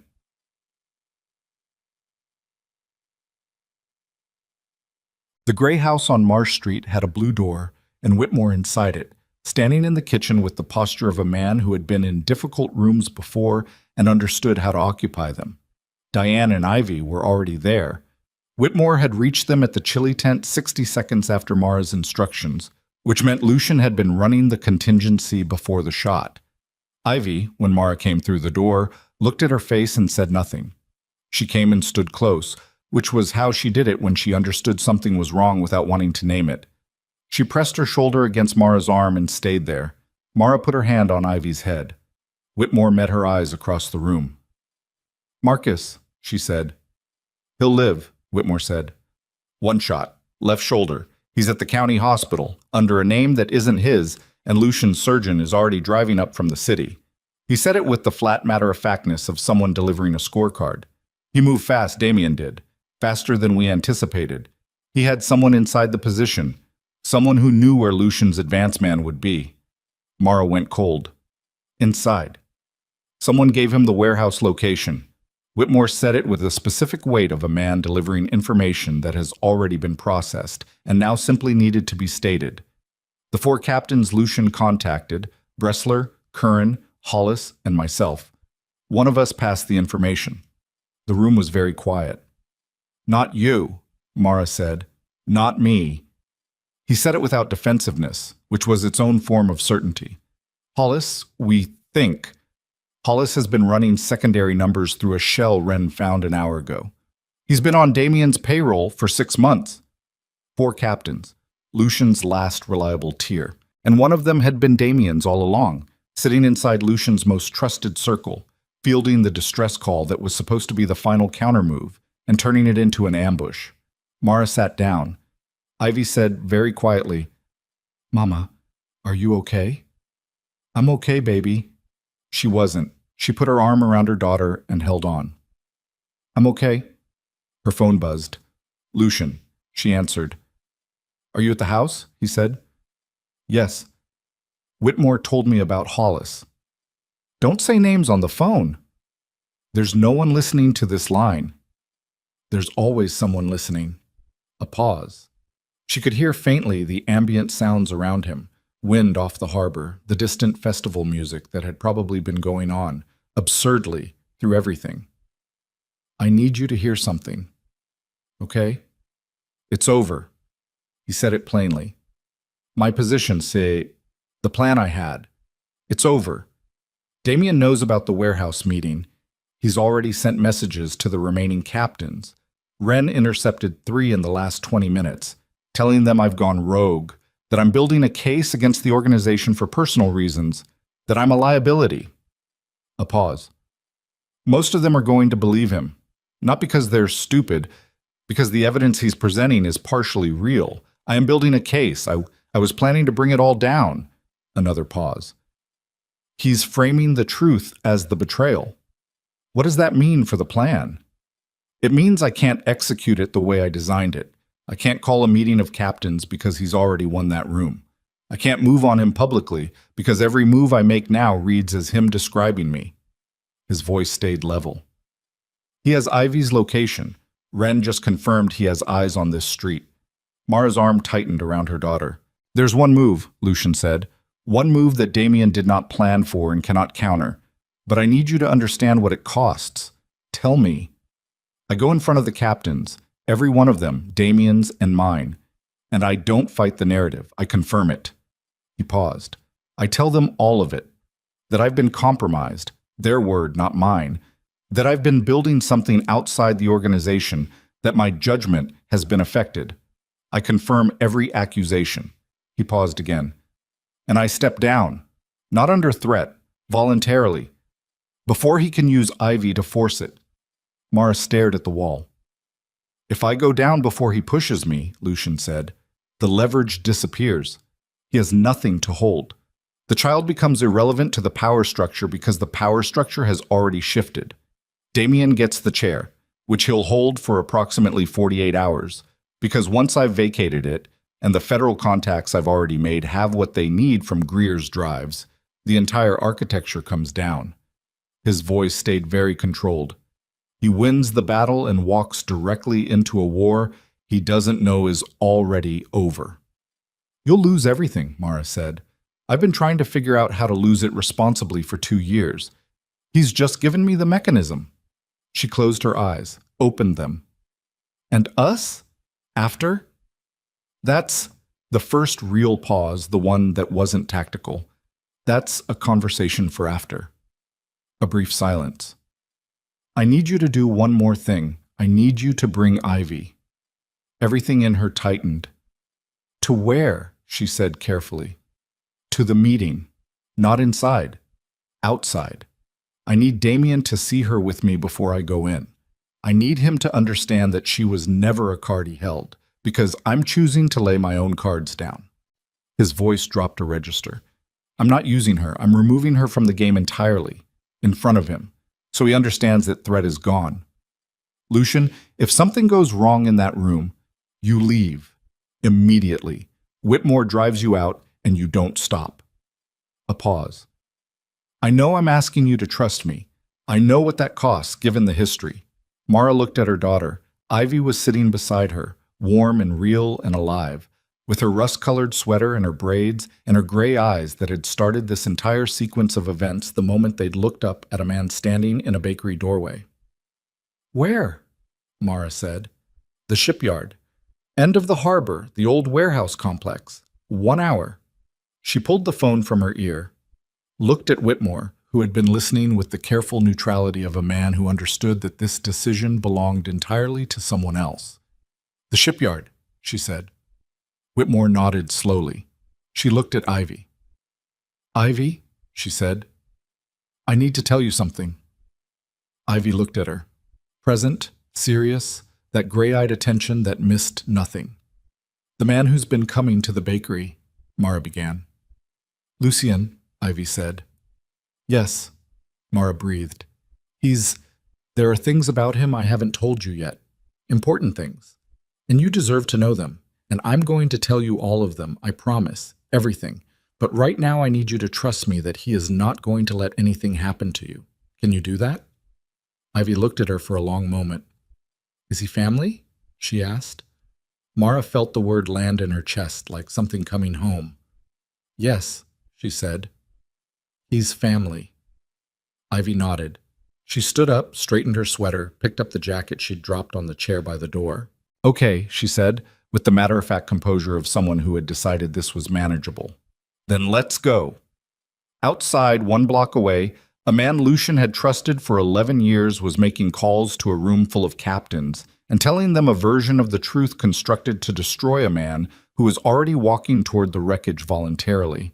And somewhere in the logistics of that room, in the specific architecture of what Damien had so carefully built over 3 months of patience and planning, there was a detail he hadn't accounted for, a variable he had assessed and dismissed as irrelevant because he did not understand, had never understood, that a man who had nothing left to protect could move faster and more completely than any man who still had something to keep, and that the most dangerous version of Lucien Vescari had never been the one sitting on a throne. It was the one who had already decided to burn it. The walk to the harbor took 11 minutes. Lucien knew because he counted. Not deliberately. His mind did it automatically, the way it cataloged every variable in a moving environment, the same reflex that had kept him alive through 15 years of decisions that should have killed him several times over. 11 minutes, 4 blocks.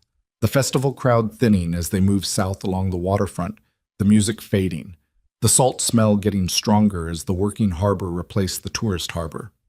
By the time they reached the warehouse district, the sounds of the morning had reduced to water against pilings and the creak of old structures adjusting to the wind coming off the ocean.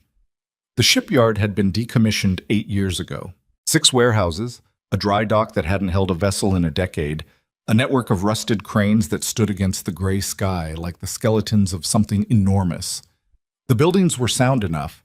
Calvert's Reach had been trying to sell the property to developers for years without success, which meant they'd kept the structures maintained to a minimum standard while everything else slowly acquired the specific texture of long abandonment. Broken glass, salt-eaten metal, the smell of oil that hadn't entirely left the concrete despite years of weather. Damien had chosen it well. Lucien had to give him that. Whitmore's car pulled to the edge of the lot and stopped. Lucien got out. He turned back to the car and looked at Mara through the open door. She was holding Ivy's hand. Ivy was looking at the warehouses with the focused assessment she applied to everything new, not afraid precisely, but reading, taking in data. "You see the gray warehouse," Lucien said. "Far left." "That's where they are." Mara nodded. "I need 2 minutes outside the building. Visible. That's all." He looked at Ivy. "Can you walk with me for 2 minutes?" Ivy looked at her mother. Mara looked at Lucien. The calculation was happening behind her eyes. Everything she knew about risk, about trust, about the specific geometry of what they were walking into. 2 minutes, she said. Ivy got out of the car. She stood beside Lucien, which put her at approximately the height of his elbow, and looked up at him with the particular directness she'd applied to him since the first morning. "Is this dangerous?" she asked. "Not for you," he said, "but for you." He looked at her. Gray eyes steady, the same impossible steadiness. Probably, he said, because lying to her felt structurally wrong, like something that would matter later. She processed this. Okay, she said, not dismissively, with the seriousness of someone who had been given accurate information and was choosing to proceed. He put his hand briefly on the top of her head. Just once. The gesture surprised him slightly. It came from somewhere that didn't consult strategy first. Then he straightened and they walked toward the gray warehouse. The two men positioned outside it saw them before they'd covered half the distance. Lucian watched them register the sight. The man they'd been sent to contain, walking openly across an empty lot with a child beside him, and watched them reach for their phones. Good. That was the point. He needed Damien to see this before anything else happened, to have the image arrive before the situation, so that the first thing Damien processed was the thing Lucian needed him to process. That the child was present, visible, and walking beside her father without coercion or secrecy. And that this meant something had changed in the architecture of what Damien thought he was running. 40 feet from the warehouse entrance, Lucian stopped. He crouched down to Ivy's level. She looked at him with those eyes. "You're going to go back to the car now," he said. "Whitmore will stay with you and your mother. Don't get out of the car until I come back." "How will I know it's really over?" "Because I'll come to the car. If I don't come, Whitmore drives. Understand?" "Yes." She paused. "Are you going to be okay?" He looked at her for one moment, stored the image the way you stored things you weren't sure you'd get again. "I'm going to try," he said. She turned and walked back to the car without running, which was, he thought, one of the more composed exits he'd ever witnessed from anyone of any age. He watched her reach the car, watched Mara's arm come around her through the window. Then he turned to face the warehouse. He rolled his shoulders once, straightened his jacket, walked in. Mush. The interior of the gray warehouse was large enough that the ceiling disappeared into shadow, even in daylight. The floor was concrete, oil-stained, crossed by the old tracks of overhead cranes. Bare industrial light fixtures, the kind with wire cages around the bulbs, had been strung on temporary lines, casting pools of harsh yellow light that left the edges of the space dark. The smell was metal and salt and cold. 7 captains. Lucian counted them as he walked in, maintaining pace, not stopping. He recognized every face. 3 were unambiguously Damien's, Kate, Fossey, Garrett, Hollis, and they stood together on the left side of the space with the specific cohesion of people who had already had the meeting before this meeting. Bressler and Kern stood closer to the center, separated from the first group by 15 feet that felt like a political border.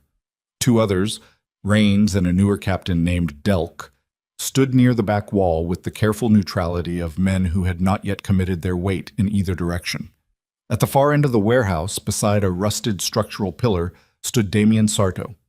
11 years. Lucian had known this man for 11 years, had elevated him, had trusted him with the operational details that constituted the living organism of the organization, had sat across from him at enough tables that he could read his posture the way he read the weather. Damien was 51, lean, with the compact, deliberate quality of a man who'd never let himself go soft because softness had always seemed to him like a personal failing. He was wearing a gray coat that probably cost more than most people's monthly expenses. He looked calm. He looked, Lucian thought, like a man who had won. "Lucian," he said it with the warmth, always the warmth. "I'm glad you came." "Did you think I wouldn't?" "Honestly? No. You've never run from anything." He gestured mildly at the space. 7 captains, not all of them, but the ones who matter right now. I thought a conversation was overdue. Lucian stopped in the middle of the floor. He was equidistant from most of the exits. He'd calculated this on the way in without entirely meaning to. "All right," he said. "Let's have it." Damien moved forward slightly, not to close the distance, but to better address the room. He was performing for the captains as much as for Lucian, which Lucian had expected. "The organization is at a crossroads," Damien said. "That's not a characterization. It's a financial and operational reality. Revenue is down 16% over the past 3 quarters. 2 of our primary supply arrangements have been disrupted. And our leadership," a brief pause, deferential, almost respectful, has been distracted, significantly distracted, for longer than any of us has been comfortable acknowledging. Go on, Lucian said. There's a woman. Damien said it plainly, without cruelty, in the tone of someone presenting evidence. And a child. Lucian has been in this town for 5 days, not because of Thomas Greer, though Greer was the mechanism, but because of a personal entanglement that predates this organization's current structure. He looked at the captains. He has a daughter, 8 years old. Her existence has been, as far as I can determine, unknown to most of you. A shift in the room. Bressler's chin came up. Curran went very still. More relevant, Damien continued, is that Lucian has been in contact with federal representatives. Not recently, over a period of at least 2 years. There are communications I can provide. Wren's work is good, but not invisible. That document a channel that was never disclosed to this body. He let that sit for a moment. He has been building a case. Against who? Said Rains from the back wall. Against the organization. Damien's voice stayed even. Against all of you. A comprehensive submission, financial records, operational documentation, chain of command evidence, the kind of package that ends careers and begins sentences. He looked at Lucian. That's accurate, isn't it? The room was very still. Every head turned to Lucian. He stood with his hands at his sides and his weight even, and he looked at Damien Sardo for a long, measured moment. He thought about 11 years. He thought about the specific quality of betrayal that only came from someone who knew you well enough to use your truth against you. He thought about a gray-eyed child walking across an oil-stained lot with the composure of someone 8 years old who had decided this was manageable. Yes, Lucian said. The room shifted again, harder. It's accurate, Lucian said. I've been building a federal submission for 2 years. It documents every major operation, every financial structure, every chain of command relationship this organization has ever had. It is comprehensive. It is, as of 48 hours ago, in the hands of 2 federal contacts who are waiting on a signal from me to proceed. He looked around the room, made eye contact with each face in turn. That's the truth. Everything Damien told you is true. Damien watched him with the careful attention of a man recalibrating. What he didn't tell you, Lucian said, is why. But he moved then, not toward Damien, toward the center of the room, toward the captains, because this was their decision, and they needed to hear it from a position that included them rather than address them. I built this organization from 16 men and a single contract in 2009, he said. I built it because I was good at it, and because I needed something to hold, and because I was not at the time the kind of man who thought carefully about what he was building toward. He kept his voice level. Not confessional, factual. I've been thinking about it for 2 years, and what I've concluded is that the thing I built is going to destroy everyone in this room eventually, not because of federal pressure, because of what it requires of you to maintain it, what it costs you, what it cost me. He paused. My daughter doesn't know my name means anything. She's 8 years old and she lives in a bakery and she reads books about deep-sea fish and she has no idea what her father does. I intend to keep it that way. I intend to keep it that way by removing the thing that would otherwise reach her someday. The warehouse was completely silent. I'm stepping down, Lucian said. Not because Damien forced it, because I choose it. Effective now. Whatever authority I hold in this organization, I am laying down in front of all of you, voluntarily, without conditions. He looked at Damien. The chair is yours. You've wanted it for 6 years. I've known for 4. Take it. Damien stared at him. The warmth in his face had gone somewhere complex. Triumph was in there, but underneath it something else was moving, a recalculation, a reading of a situation that had not resolved the way he'd built it to resolve. He'd planned for resistance. He'd planned for negotiation, for the leverage of the child, for the slow grinding pressure of a man being forced to choose. He had not planned for this specific movement, this voluntary and public and utterly unforced capitulation, and the fact that he hadn't planned for it meant he didn't yet understand what it was. Just like that, Damien said. Just like that. And the federal submission. Proceeds, Lucian said. On the existing timeline, my stepping down doesn't change that. He looked at the captains again. I'm telling you that now, clearly, in front of everyone. The submission proceeds. The organization comes down. That's happening regardless of who sits in the chair. What Damien wins today is the chair of something that will not be standing in 48 hours. The silence that followed was the loudest thing Lucian had ever heard. Damien moved fast. He was across the floor in 3 strides, and his hand was at Lucian's collar before Rains or Curran had processed what was happening, hauling him close with the strength of someone who'd been very patient for a very long time and was now done with patience. "You think this is a resolution," he said. Quiet into Lucian's face, the warmth completely gone now, what was underneath it stripped bare. "You think you can walk in here and burn it down and walk away clean?" "I don't think it's clean," Lucian said at the same volume. "I never said clean. You have a daughter. You have a woman 300 yards from this building." Damien's grip tightened. "You think the federal submission matters when I can reach them in 4 minutes? You're not going to do that." "Give me a reason." "Because you need something from me." Lucian held his gaze. "You've always needed something from me. That's been the truth since the beginning. You're good, Damien. You're genuinely good. But you built everything you have on the structure I created, and without the submission being withdrawn, what you're inheriting is a burning building." He kept his voice flat. "You need the withdrawal. And the withdrawal requires a conversation, not a threat." Damien held him for another 3 seconds. Then he released him, stepped back. The calculation running behind his eyes was almost visible. "Talk," Damien said. "Outside," Lucian said. "Just us." Mathilde. They walked out the side door of the warehouse into the cold, gray afternoon, onto a concrete pier that extended 20 feet over the harbor water. The tide was up. Below the pier, the water was black-green and moving, slapping against the pilings with a sound like something impatient. The wind off the ocean was sharp enough to cut. Neither of them acknowledged it. Lucian stopped at the pier's edge, turned. They were 6 feet apart, close enough for the conversation to stay private, far enough that neither of them was immediately in the other's space, which was the kind of distance that men in their specific profession maintained instinctively when the situation had not yet fully resolved. "The withdrawal," Damien said. "What does it cost me?" "Nothing," Lucian said. "That's what you're not understanding. There's no deal. I'm not trading it for safe passage or immunity or protection for Mara. I'm telling you it can't be withdrawn because I'm not the one holding it anymore. It's been in federal hands for 24 hours. He paused. "I gave Greer's drives to my contact the night I arrived. The financials Corbin pulled went this morning." Damien stared at him. "I came here to let you see my face when I told you," Lucian said. "That's the only reason for this meeting. Not negotiation, not theater. I owed you the face-to-face." Something moved through Damien's expression that Lucian hadn't seen there before.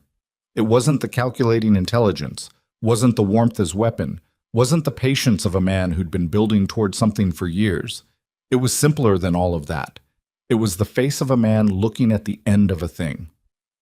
11 years, Damien said. "I know. You built something extraordinary. You know that." "I know that too. And you're burning it because of a little girl." He said it without contempt, almost without comprehension, the tone of a man encountering a calculus he'd never learned. "That's the whole reason." "She's my daughter," Lucian said. "She reads books about fish that make their own light because there's none where they live." He paused. "I want her to be the kind of person who does that. I can't want that and also want this." He gestured briefly at the warehouse, at the harbor, at the whole architecture of what they'd both spent years constructing. "So I'm choosing." Damien looked at him for a long time. The wind moved between them. "I could still reach them," Damien said. 4 minutes. You said it yourself." "You could." Lucian held his ground. "But you won't." "How do you know?" "Because you are not that man." He said it with the certainty of 11 years of close and unambiguous proximity. "You've done a lot of things. You've built a betrayal over 6 years with the patience of someone who genuinely believed the ends were worth it. But you are not a man who hurts children. I know that. I've always known that about you." He paused. "It's actually the thing that makes this specific fight between us so interesting. We are not so different in what we won't do. We are enormously different in what we're willing to give up." The wind came off the water and neither of them spoke. Then Damien did something Lucian hadn't anticipated. He laughed. A short, compressed sound. Not humorous, not bitter either. Something in between, the sound of a man discovering that the story he'd been in wasn't the story he'd thought. "You already told the captains about the federal submission," Damien said. "In the room. In front of everyone. You told them it's coming and there's nothing that stops it." "Yes." "So I inherit an organization that every captain in that room now knows is under active federal investigation, with a leadership claim that's going to look, inside of 48 hours, like I was handed the controls of something already in the process of crashing." He was doing the math out loud, Lucian realized. Not because he needed to, but because he was a man who processed difficult information by saying it. "You didn't just step down. You burned the chair when you handed it to me." "Yes," Lucian said.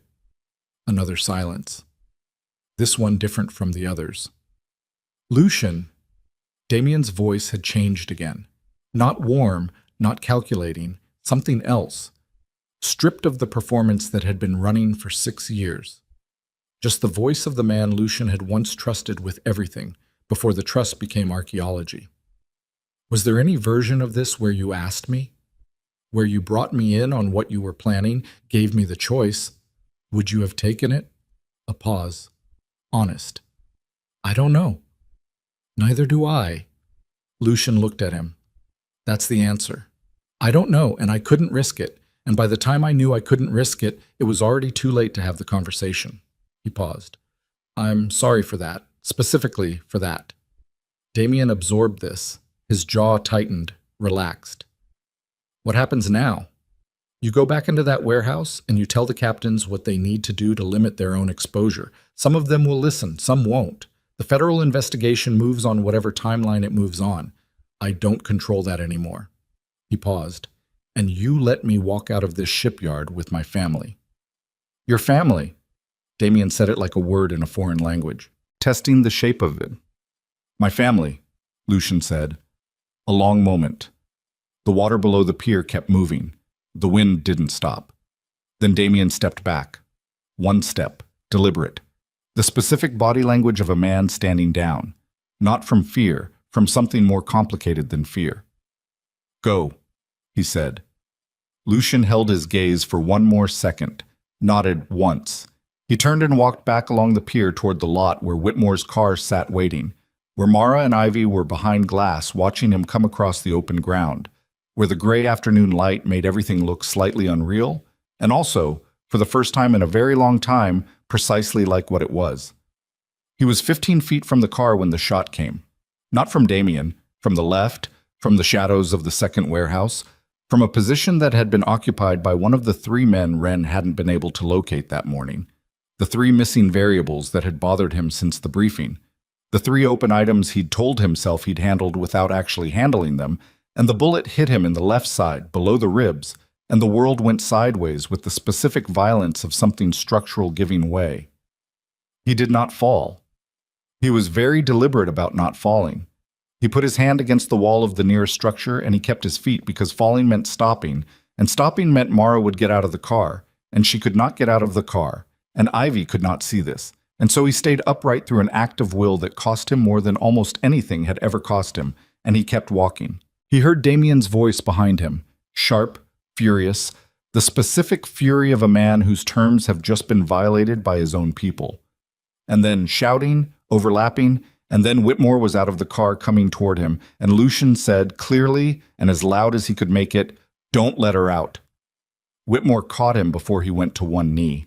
"I've got you," Whitmore said. "I've got you." "The shooter," Lucian said. "Kern's people already, the shooter first. He's handled."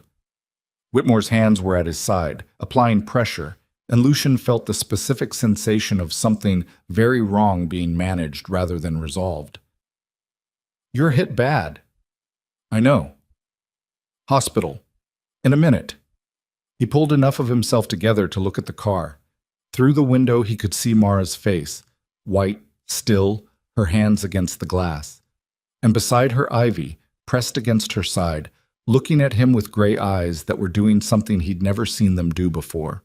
Wide, full, taking in something that had no library book framework to organize it. He made himself stand up straight, He walked to the car door and opened it and looked at Ivy. "I'm okay," he said.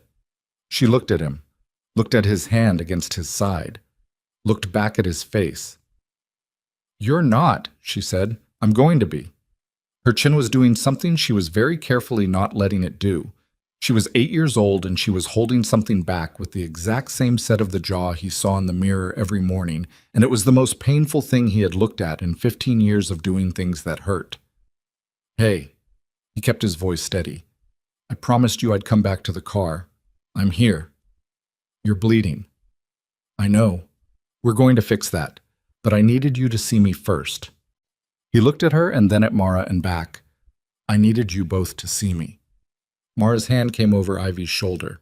Her eyes were doing something she also wasn't letting them do, with the discipline of a woman who'd learned a long time ago that there were moments when falling apart was a luxury you couldn't afford. She looked at him with everything she hadn't said in 8 years and 4 days and all the mornings in between.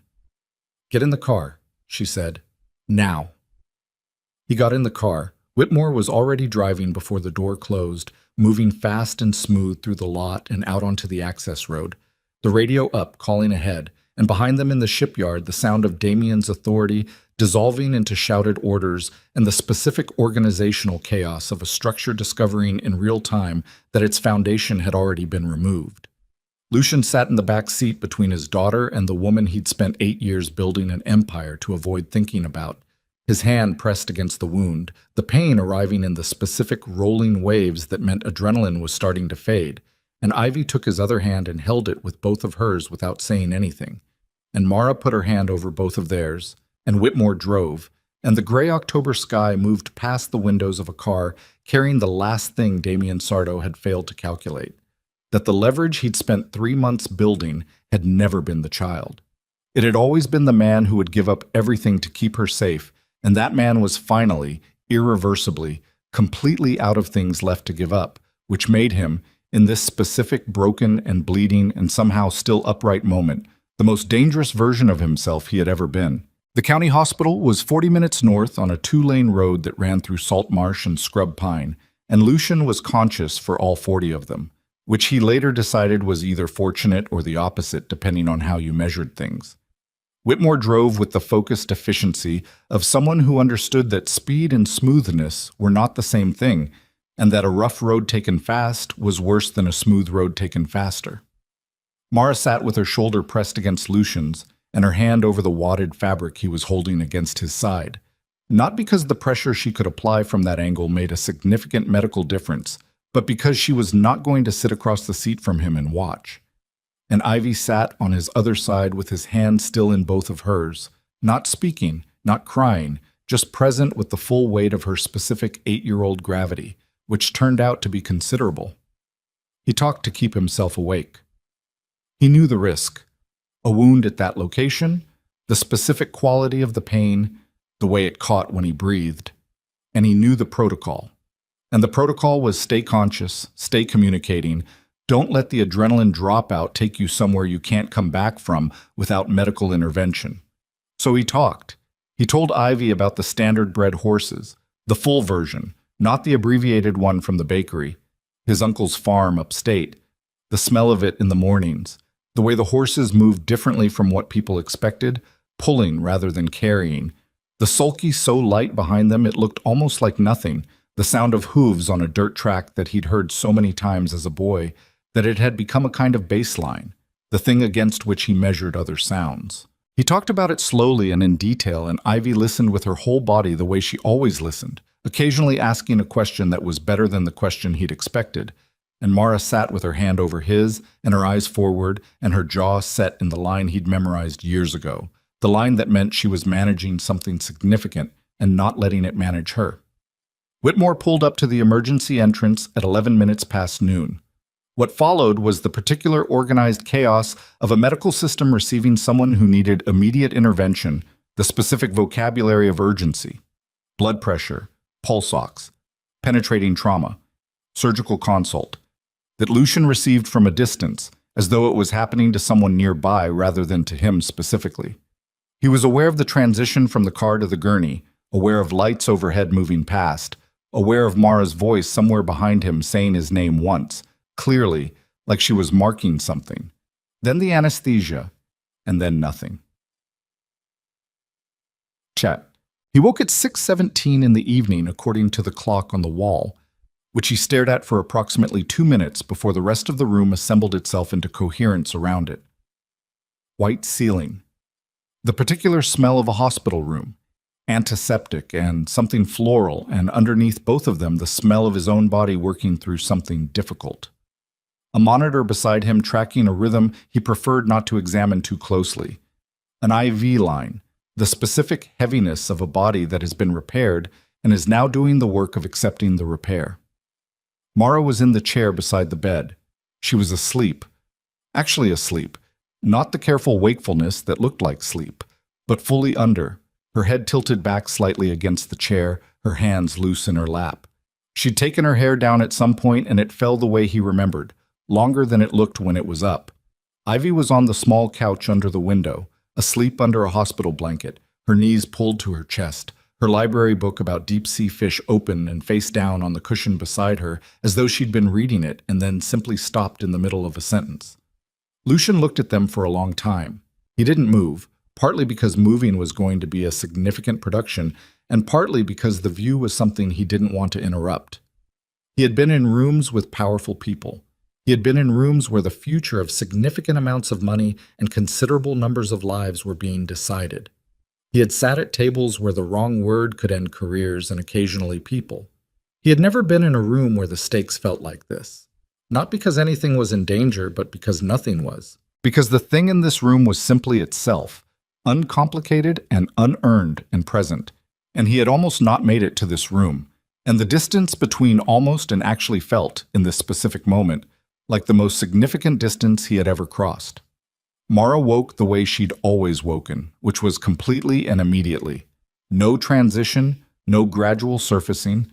Her eyes opened and she was present. She looked at him, and he looked at her, and something passed between them that didn't need to be named. "Hey," he said.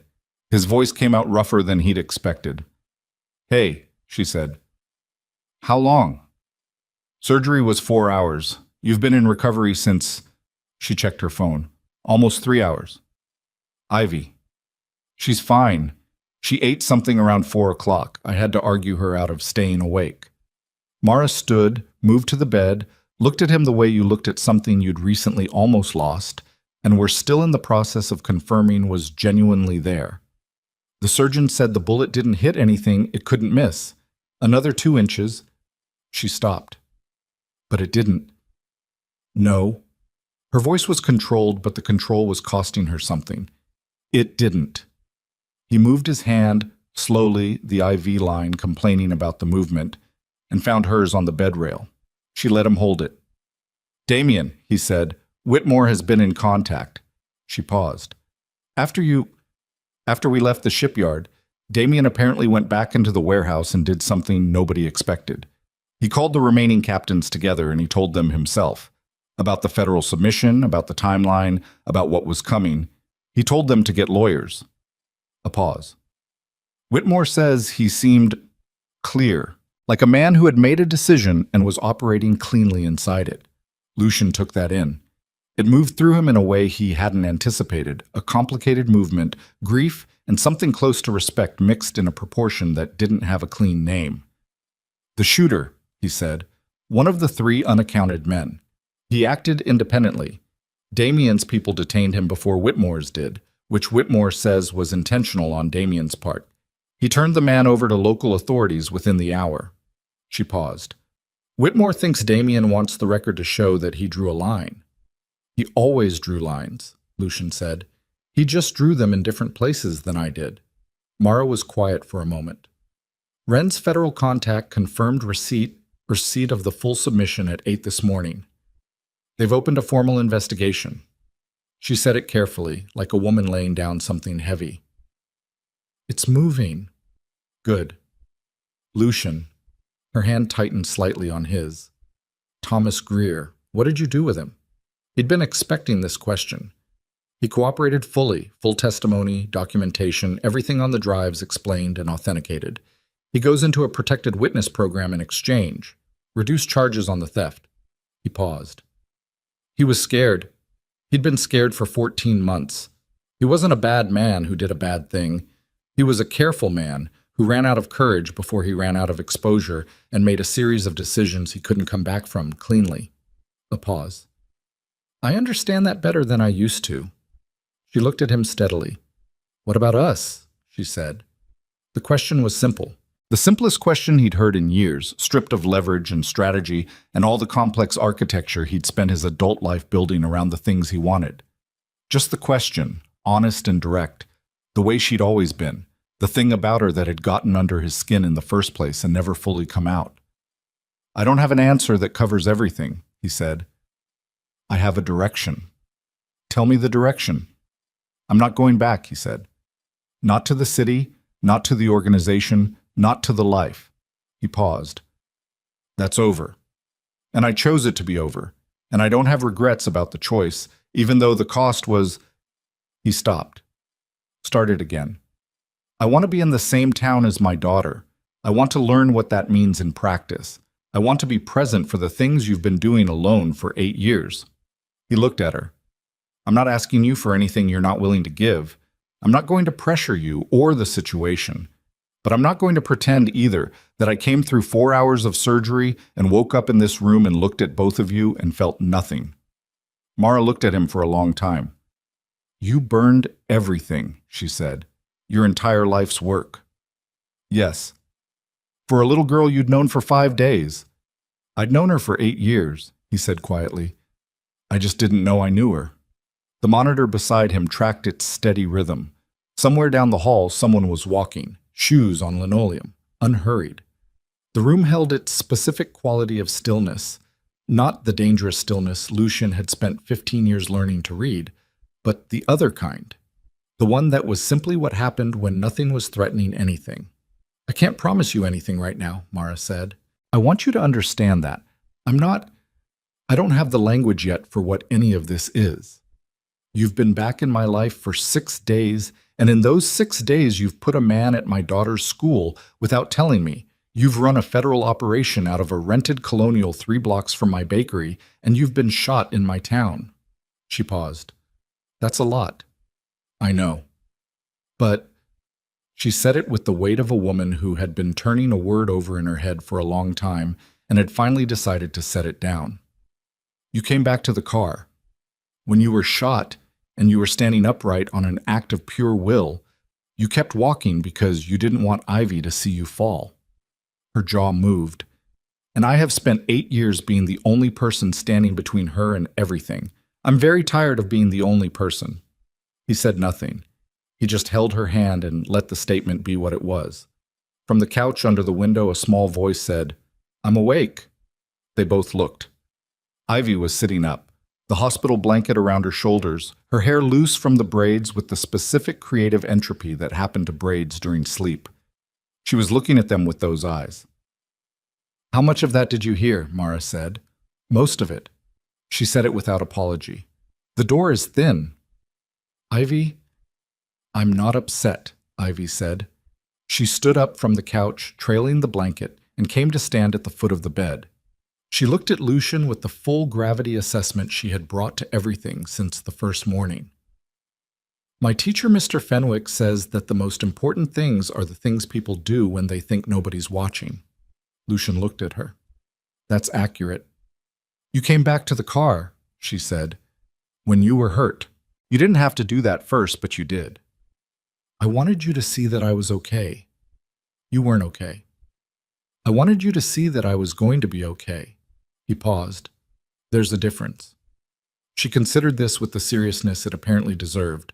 Then she climbed up onto the side of the bed with the complete unselfconsciousness of someone who had decided this was where she was going to be and the logistics were secondary, carefully avoiding the IV line with a precision that suggested she had identified and assessed it already, and she sat beside him with the blanket still around her and picked up his hand the way she had in the car.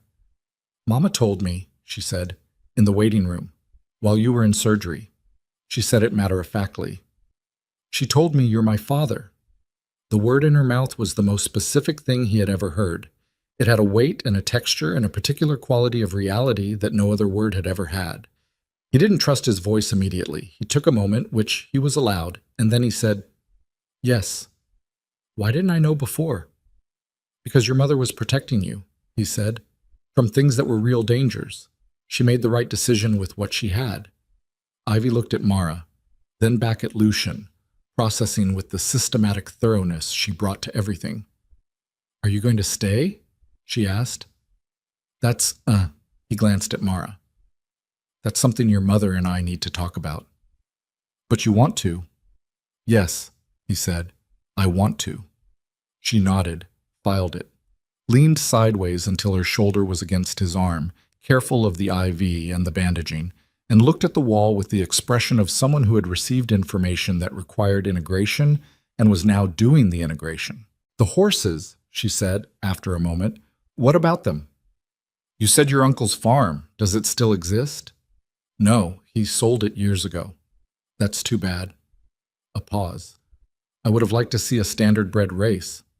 "There are tracks," Lucian said. "Not close, but they exist." "Okay." She said it with the specific finality of someone marking an item as pending rather than closed. "We can do that sometime." He looked at the top of her head, the dark hair, the remnants of Mara's careful braiding coming undone, and felt something move through him that he didn't have the vocabulary for, something that had nothing to do with strategy or control or the machinery of the life he'd built. It was simpler than all of that. It was the feeling of a specific gravity, of being held in place by something that had nothing to do with obligation or fear or the complex web of debts and obligations that had constituted his existence for 15 years. It was, he thought, probably what people meant when they used the word home and meant it. 3 days later, they released him with a list of instructions he was going to follow, because Mara had told him he was going to follow them in a tone that left no interpretation available, and a follow-up appointment he was going to attend for the same reason. Whitmore drove them back to Calvert's Reach. It was a clear morning, the marine layer from earlier in the week gone. The sky, the specific blue that came after weather, had moved through and taken its business elsewhere. The salt grass along the road had gone gold with the season. Ivy sat in the back and read her fish book and periodically reported findings to no one in particular. "The anglerfish uses its light to attract prey," she said, "but other anglerfish species use it to find each other." Mara said.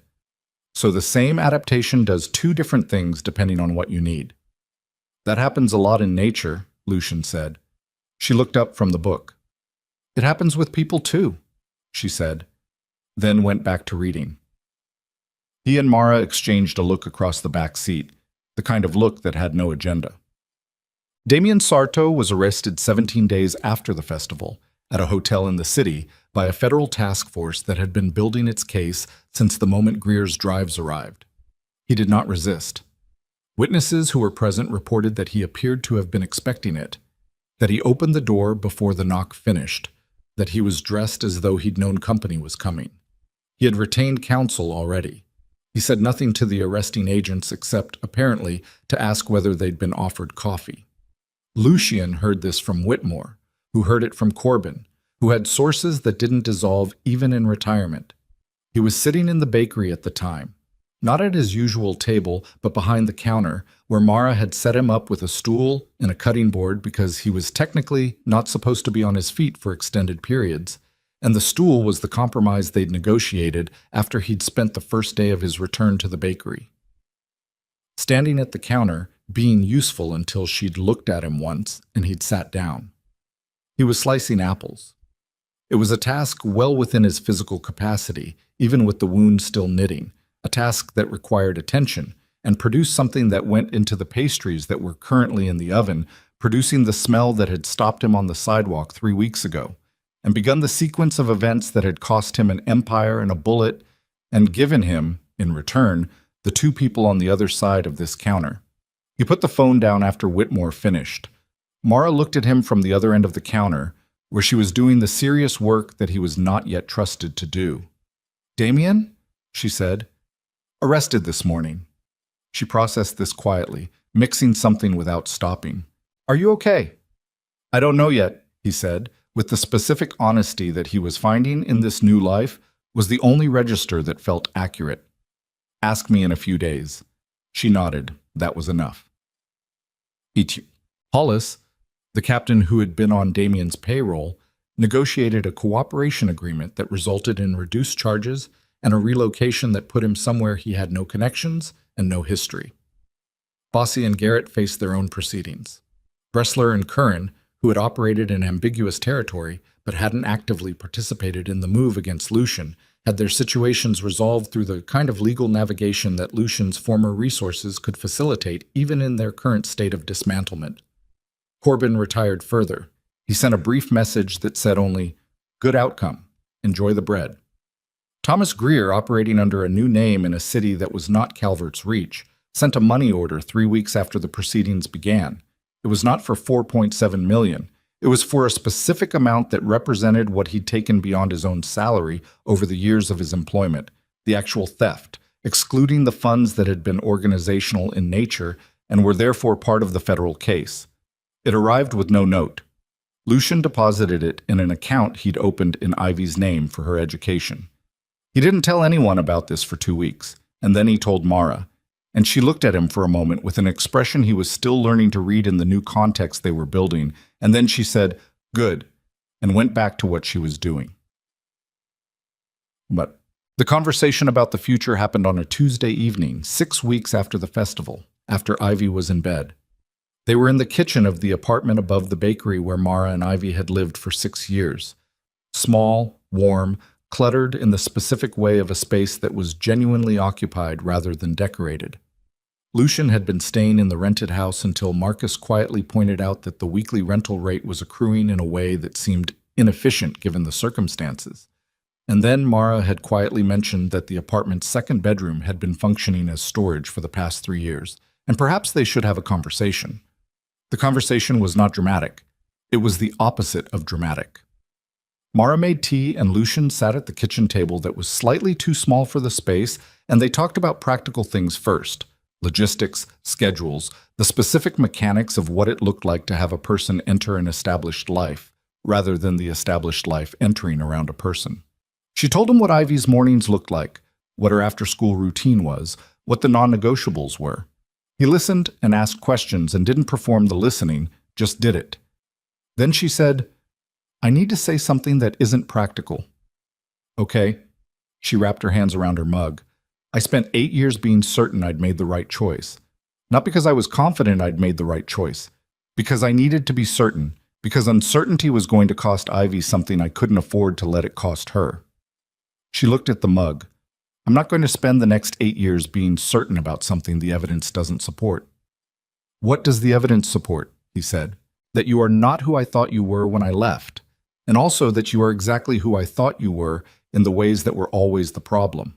She looked up. "You ran a federal operation out of a rented colonial without telling me. You put surveillance on my daughter's school. You made unilateral decisions during a crisis that affected my life and Ivy's life. And you were right about most of them, and that is somehow both reassuring and deeply infuriating." "Both are accurate assessments," he said. "I'm not done." "I know.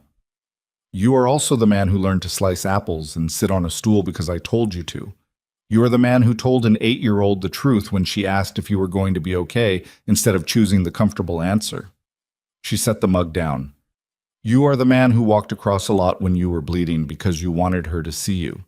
And I am not going to pretend that those things are separate from the other things, that you're two people and I can have one without the other." She looked at him steadily. "I'm saying I know exactly who you are, and I'm choosing to see where this goes. Not because the evidence is conclusive, because some things don't need to be conclusive to be worth the risk." He sat with that for a moment. "I'm going to make mistakes," he said. "I've been running an organization for 15 years. My instinct when there's a problem is to solve it and tell the relevant parties what I solved. I know that's not right here. I'm going to have to learn a different way to operate." He paused. "I'm going to make mistakes, and I'd like the chance to make them and correct them instead of having them be final." "You get one," she said. "Then we discuss." "One mistake. Per category. The categories are defined by me." He looked at her. "That's an extremely Mara Ellington system." Yes, it is. Something moved at the corner of her mouth. Are those terms acceptable? He thought about the terms. He thought about 15 years of being the man who defined the terms, who established the framework within which every negotiation occurred, who had not in living memory accepted someone else's conditions without modifying them first. Yes, he said. She picked up her mug, drank her tea. He watched her do it and felt the specific quality of warmth that was different from every other kind. Not triumphant, not satisfied. Not the warmth of a closed deal. Just the warmth of being in a kitchen at night with someone who knew exactly who you were and had decided that was workable. Hook up. He learned to make bread. This was not as simple as it looked. Mara was patient about teaching it in the specific way she was patient about everything, which was completely and without unnecessary gentleness. She explained it once, demonstrated once, and then handed him the thing and let him fail at it, which he did repeatedly, and with a thoroughness that he suspected she found faintly amusing, though she didn't say so. His first loaves were dense. His second set was better. By the third week, he was producing something that customers bought without Mara having to quietly set it aside. Ivy inspected his work every morning with the critical eye of a person who had grown up around excellent bread and had strong opinions about it. She would press the crust, assess the crumb when he cut it, occasionally smell it in a way that suggested she was running a comparison against an internal standard. Better, she told him in the fourth week.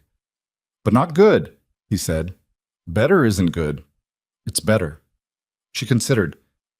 The crust is right now. It's the inside that needs more time. More time in the oven? More time on everything. She looked at him. Mama says bread can't be hurried. She says if you rush it, the gluten doesn't develop and it doesn't hold together right. He looked at her. I think that's probably true about other things too, Ivy said, and then took the end slice he'd cut for her and went to her table with the newspaper, which she read every morning in the specific methodical way of someone who had decided to understand the world through its own documentation of itself.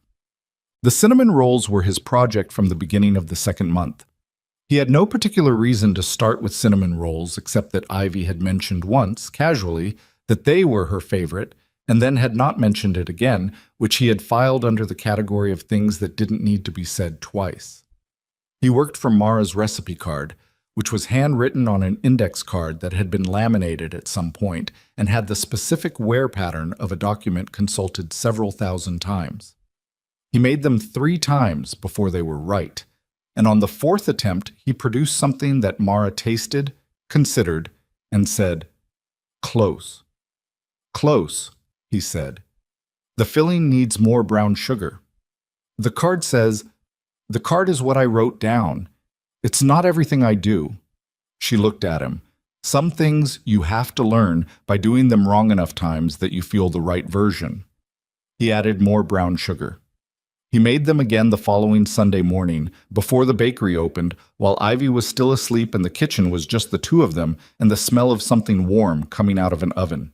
Mara tasted the result and was quiet for a moment. "Well," he said. "Don't get smug," she said. He didn't get smug, but he put them in the case with the other morning pastries and watched them sell out by 8:30, which was 45 minutes faster than anything else in the case. He noted this without comment and filed it as data. Ivy, eating the last one before school, looked at him across the counter with her gray eyes. "You made these," she said. It wasn't a question. "Yes." She looked at the roll, back at him. "They're good," she said. "They're a little uneven, but they're good." "I know," he said. "I'm working on the uneven." "That's okay." She took another bite, unhurried. Mama says the slightly uneven ones taste better anyway because they're more honest.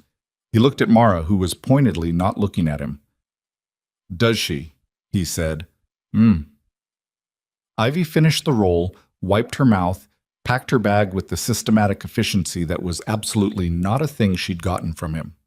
"I told Petra your name," she said, pulling on her jacket. She asked who was working in the bakery now. "What did you tell her?"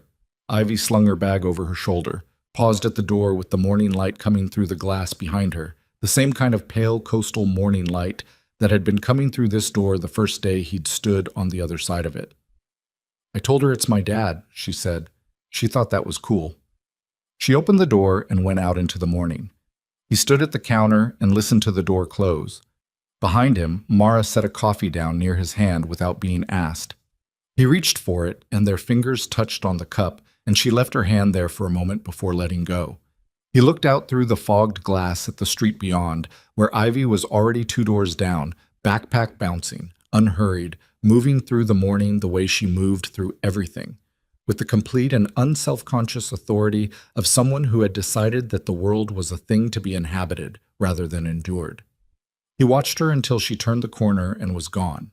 Then he picked up the coffee with his scarred hands, the hands that had built an empire and were now learning bread, and he turned back to the kitchen, to the next batch waiting, to the warm interior of the smallest and most real thing he had ever been part of. The silence in the bakery was the kind that cost nothing. He had been paying for silence his whole life. One way or another, every silence he'd inhabited had been purchased at a rate he hadn't always calculated in advance, in the specific currency of things given up, things lost, things built in the place of things that mattered. This silence was different. This silence came free. He went back to work.